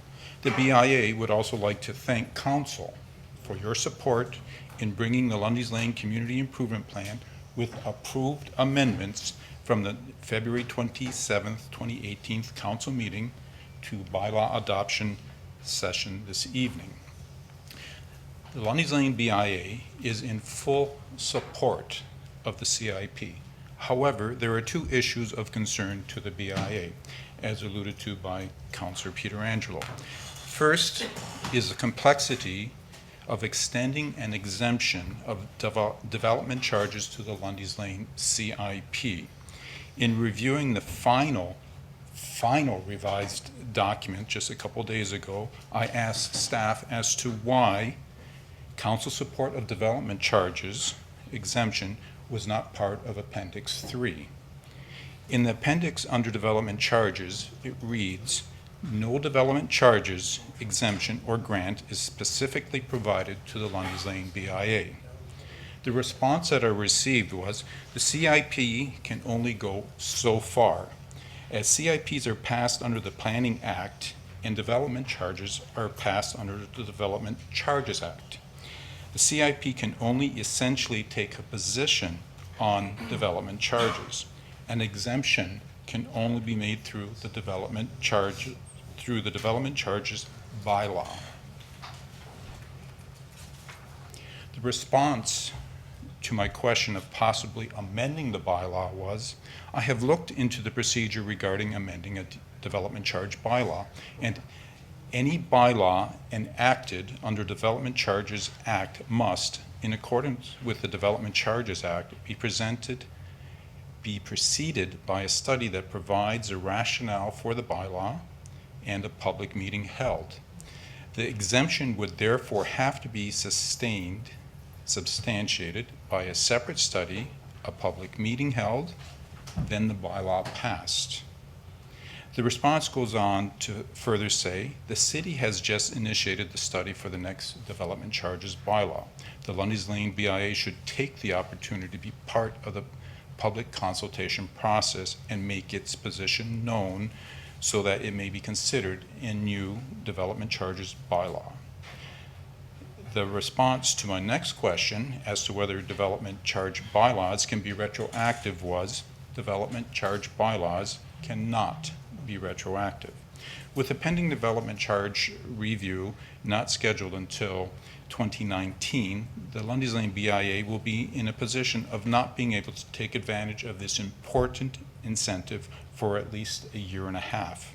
With upcoming elections this fall, that could also put the development charge program in further jeopardy for the BIA. The two options available, to my knowledge, are that council asks staff to investigate the cost of amending the bylaw through a small study and public hearing, or referring back to appendix number 3, which states, a DC bylaw exemption is not possible without amending the development charges bylaw. However, a rebate could be offered, but would be funded through the incentives budget. With the length of a time a study may take and the cost associated with it, a rebate might be the best option to assure that the Lundy's Lane CIP is afforded the same opportunities as the downtown and Drummondville CIPs were. The other concern of the Lundy's Lane BIA is that the timing of applications and approvals, seeing that application documents are not going to be released until the 28-day appeal period of the CIP is completed, which I believe is sometime after April the 20th. With the CIP originally scheduled to be ready for approval back in February of 2017, I have been selling the benefits of the CIP to our members for over a year. Many are anxious to get started on their spring works projects of patios, facade improvements, and landscaping. With the current timetable of filing an application and getting all required approvals from city and regional staff, members would not be able to start their projects until late June at the earliest, thus missing an entire season, especially for patios. What the BIA would like council to consider is allowing projects to proceed to commence upon adoption of the BIA, the Lundy's Lane CIP bylaws this evening, and at the owner's risk, with the understanding that all eligible costs would be covered under the criteria and maximum amounts of the specific grant, if their application is completed correctly with all required documentation and is eventually accepted. The BIA would fully expect that any improper application or missing supporting documentation would be at the risk of the applicant wanting to finish your project prior to the spring-summer season. So anyone wishing to go forward, they are assured that the CIP incentives will be in place for them, even though they won't be able to get a complete answer on as to whether their applications have been approved until months later. Businesses on Lundy's Lane have made impactful decisions to move forward on upcoming projects or recent acquisitions based on the knowledge that they would be able to access much needed resources that the Lundy's Lane CIP can provide. The timing of the availability of these grants is vital to keep these projects on track and encourage others to invest in Lundy's Lane. In wrapping up, the BIA would like to thank council and staff for your continued support in helping revitalize and shape Lundy's Lane into the key neighborhood that is evolving into. So we're hoping that council will take these two concerns into consideration. They are vital. We were hoping that the CIP would wrap up a year ago. We've been out selling the CIP to our members, and staff has been overwhelmed with projects galore, with the GO Train situation, with Thundering Waters, etc. And timing has not been great. Now is the time. We have our members are ready to go forward with projects, and if we wait the full cycle until the applications are available after the appeal period, applications are submitted, they go through due diligence, complete due diligence between city staff and the region, the whole season is missed for these people. And they're all been waiting patiently. We're hoping to get this here in July. We're hoping to get this here in August. Here it is, the end of March, and we're looking at moving forward. So I would hope that council would take our two concerns into consideration. Thank you for that. Do we have questions of Mr. Jovanovich? No. Yeah, sure. Thank you, Worship. I guess through you to Mr. Hurlovich, I would appreciate your opinion. I know there's two issues that Mr. Jovanovich talked about. One is the timing of the applications. I know the Lundy's Lane BIA would like the start date to be today when the bylaws end up getting passed, as opposed to after the appeal period. So maybe we can deal with that one first and see whether or not it would be possible for staff to make the deadline for the applications retroactive to March 27th instead of after the 20-day appeal period. So that could be my first question, Your Worship. Okay, Mr. Hurlovich? I know my staff, to your worship, my staff is working on the application forms. I don't know whether those are completed. You know, if it says Mr. Jovanovich outlined, by the time they submit their application, by the time it's reviewed by staff, by the time it gets, we'll probably be somewhere past the April 20th deadline that he outlined anyway. So apply today, apply tomorrow. It doesn't really, I don't think it makes any difference. I don't know that they're going to get their answer any sooner, but he's welcome to apply. I don't have the forms, but I guess he can submit something.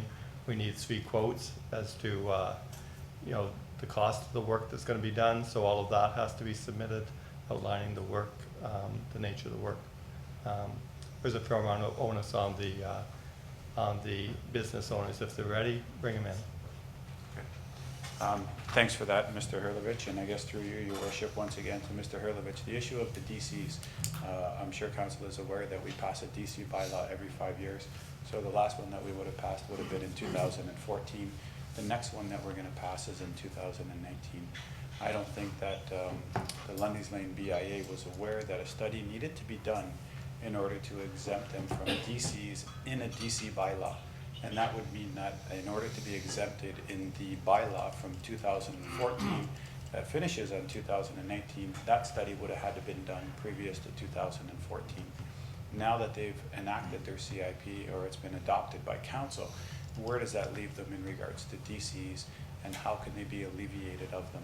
I know Mr. Jovanovich talked about a rebate, which I think would probably just be the easiest thing to do until we can work it into a study and adopt it in 2019.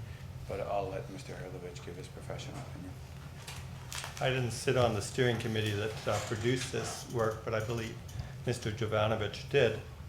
The consultant didn't actually identify that as one of the grant programs, but they did identify that the grant is available, or what Mr. Jovanovich called a rebates available under the Economic Gateway CIP. Lundy's Lane is covered by that, but it would apply. It applies to things like attractions and major facilities. Doesn't apply to hotels. So a water park, for instance, would be eligible. A hotel expansion would not be eligible.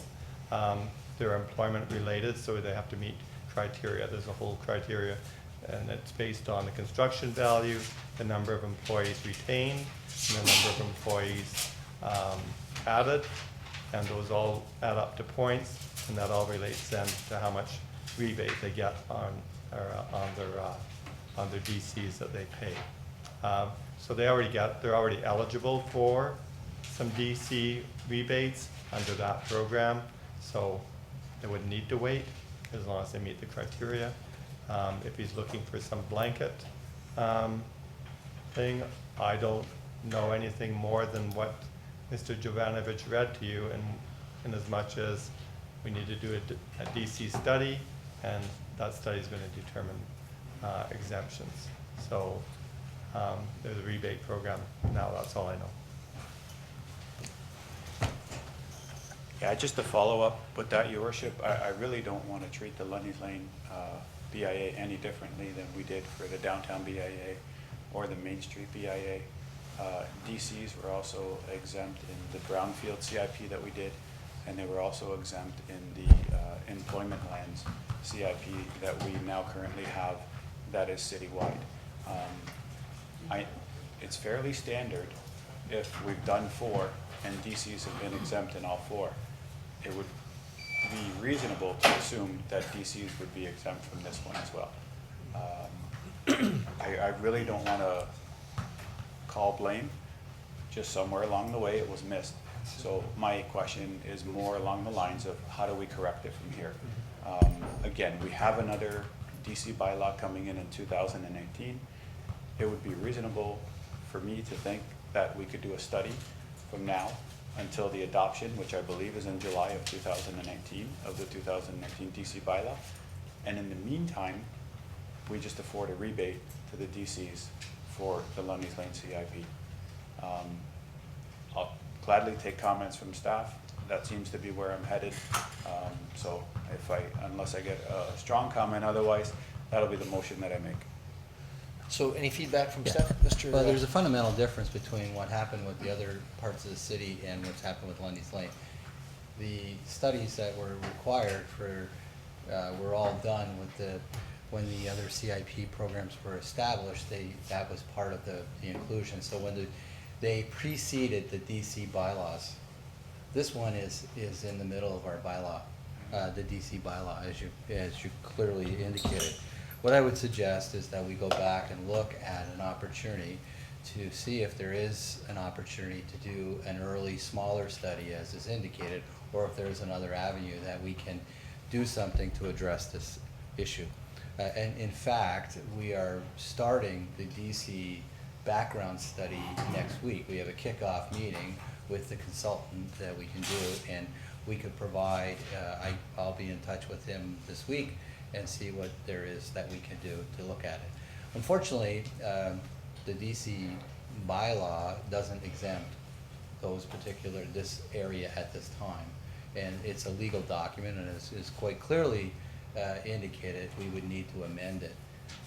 There's steps that have to be taken. So we could come back at the next meeting and give you an update.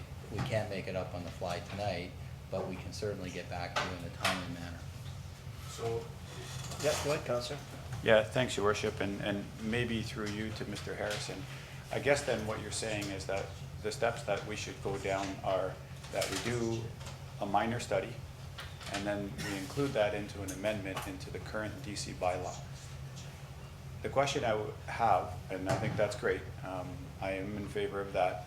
The question I have is what happens in between now, the adoption of the bylaw, and until the actual DC bylaw gets changed? For any applications that come in, is there going to be any relief from DCs in that time period? I think I explained that, Mr. Mayor, is that there's nothing that you can do right now to exempt the DCs. I mean, there is not, it's not, those wouldn't be exempt. That's why I suggested that I would come back after consulting, or discussing with our consultant what options are available for you.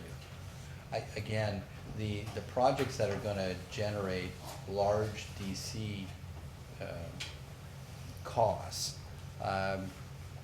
probably will take, unless they're ready to go today or to come into the building department, would take a period of time to design, to do that type of the type of engineering that would be necessary.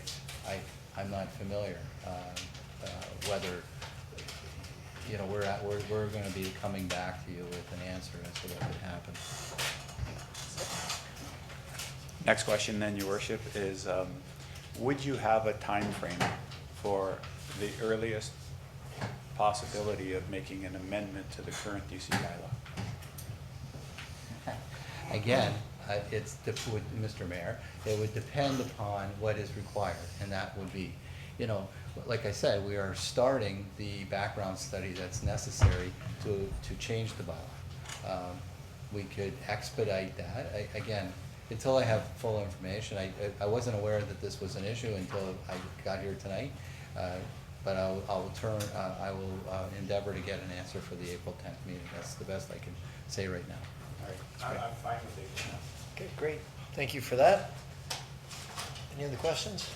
Motion to introduce the bylaw. All right, motion by Councillor Pietrangelo, second by Councillor Strange to give the bylaws a first reading. All those in favor? Okay, and that's approved. Thank you. Oh. Well, he's got to first get up and read it. Motion Yeah. for second and third Very. reading, Mr. Mayor.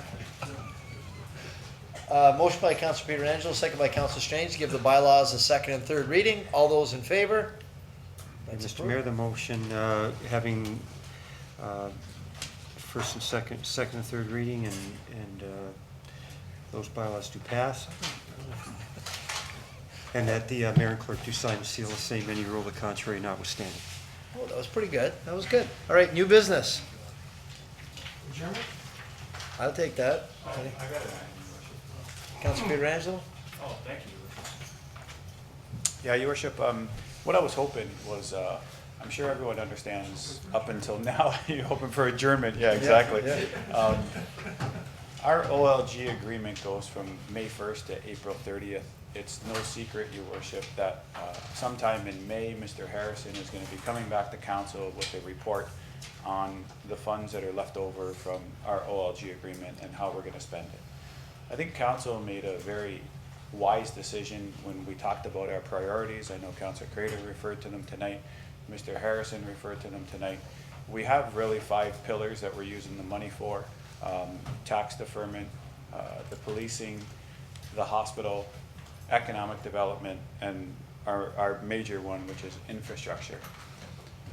I was hoping, Your Worship, that I could make a motion to ask staff to come back with some more definitive parameters in terms of numbers around our priorities. I'm not asking to change our priorities, but as I look at the document that we were given tonight, or even the one that we were shown on screen, and I take a look at how much we actually put aside for the hospital, I think we only put aside $500,000 this year for the hospital. Council just went out and purchased land that cost, was it, what, $12 million, $11 million? Can't remember. Yeah, 11. Somewhere around there, yeah. And I would imagine that once the shovel is ready to go in the ground, that the province is gonna be asking this council for anywhere between $20 and $30 million. And I really don't wanna go to the taxpayer at that point, nor do I wanna take out a large debenture or a large debt on the city.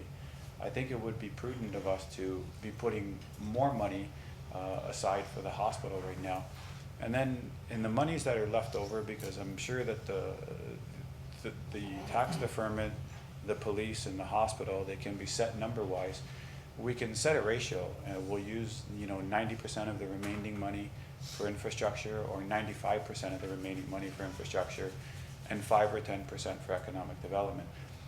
I think that would help us as well in terms of making decisions like we did here tonight. And I heard a couple councillors talk about the fact that Winter Festival of Lights was economic development. Something such as the Lundy's Lane CIP that we're talking about, that's economic development as well.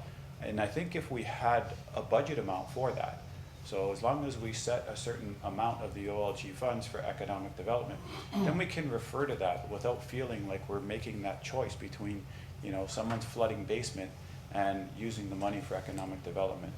So if we set up stronger parameters in the sense that we have actual ratios attached to the money, then we're putting a designated amount in one silo and a designated amount in our infrastructure silo. And going to our infrastructure silo, Your Worship, I want to talk about that as well. I know in the past I brought up tab 10 from the standpoint that I had to question the staff about what a priority 1 project is, because I saw that our tab 10 went from 13 million in 2016 to 17 million in 2017 to now, I think it's up to like 47 million. And I mean, it's hard, Your Worship. I really don't think that it is council's job to be political when we come to choosing infrastructure projects. So I really would like to pass that back to our CAO and our Director of Finance to come with something that would be deemed more critical, in the sense that we cannot have $50 million worth of projects that are priority 1 and can't distinguish amongst them. I would like to see a list that actually has critically important infrastructure projects at the top of it, and then sort of priority 1 wish list projects more towards the bottom. I think it would be easier and more helpful for us to make decisions, and I would really hate for infrastructure projects to become political. So I would gladly make a motion that when Mr. Harrison comes back with a report in May, that his report include the things that I talked about, Your Worship. That sound good? Okay, great. He can speak to it if he wants. No, I'm sure I've already he's, talked to him about it. yeah, I know you. Councillor Pietrangelo makes the motion, seconded by Councillor Strange. Okay, if there's no discussion to that, we'll call the vote. Oh, there is, I'm sorry, to that, Councillor Carrier. I think it's a great idea. I just wonder whether or not, when that comes back, whether we would have the discussion on whether that would be this council's responsibility, or whether we should talk about, we don't want to presuppose what the next council might do, and they're already going to be on the hook for what we've committed as far as subsidizing the operating budget, because they're going to inherit that, the new council. So maybe that should be part of the discussion when it comes back. what should this council be talking about doing, and how should we be tying the next council to it? Yep. Councilor Pietrangelo? Yeah, just on that point, your worship, I would think that if this council were to adopt tighter parameters around the OLG funds, that we would be being very fiscally responsible. And I would presume that the next council would have a harder time to change that. So I would be all in favor of adopting it this council. It probably wouldn't oblige them, but it would be good guidelines probably to go forward, yeah. Especially if you're on If they're all, that's right, exactly. Did we call the vote already? No, all those in favor? Okay, thank you. Did you have a new business, Councilor Carey, or that was just that? Okay. Councilor Ioannoni. Thank you. I just have to correct a statement I made. I said the St. John's Ambulance in Niagara Falls had canceled their canine program. It was St. John's Ambulance in St. Catharines. Oh. So I just want to make sure, I had one of their board members message me and say, could you please correct that? And I don't want to make an incorrect statement. Okay, great. Thank you. Motion for adjournment. Councilor Carey, second by Councilor Campbell. All those in favor? Thank you for coming out.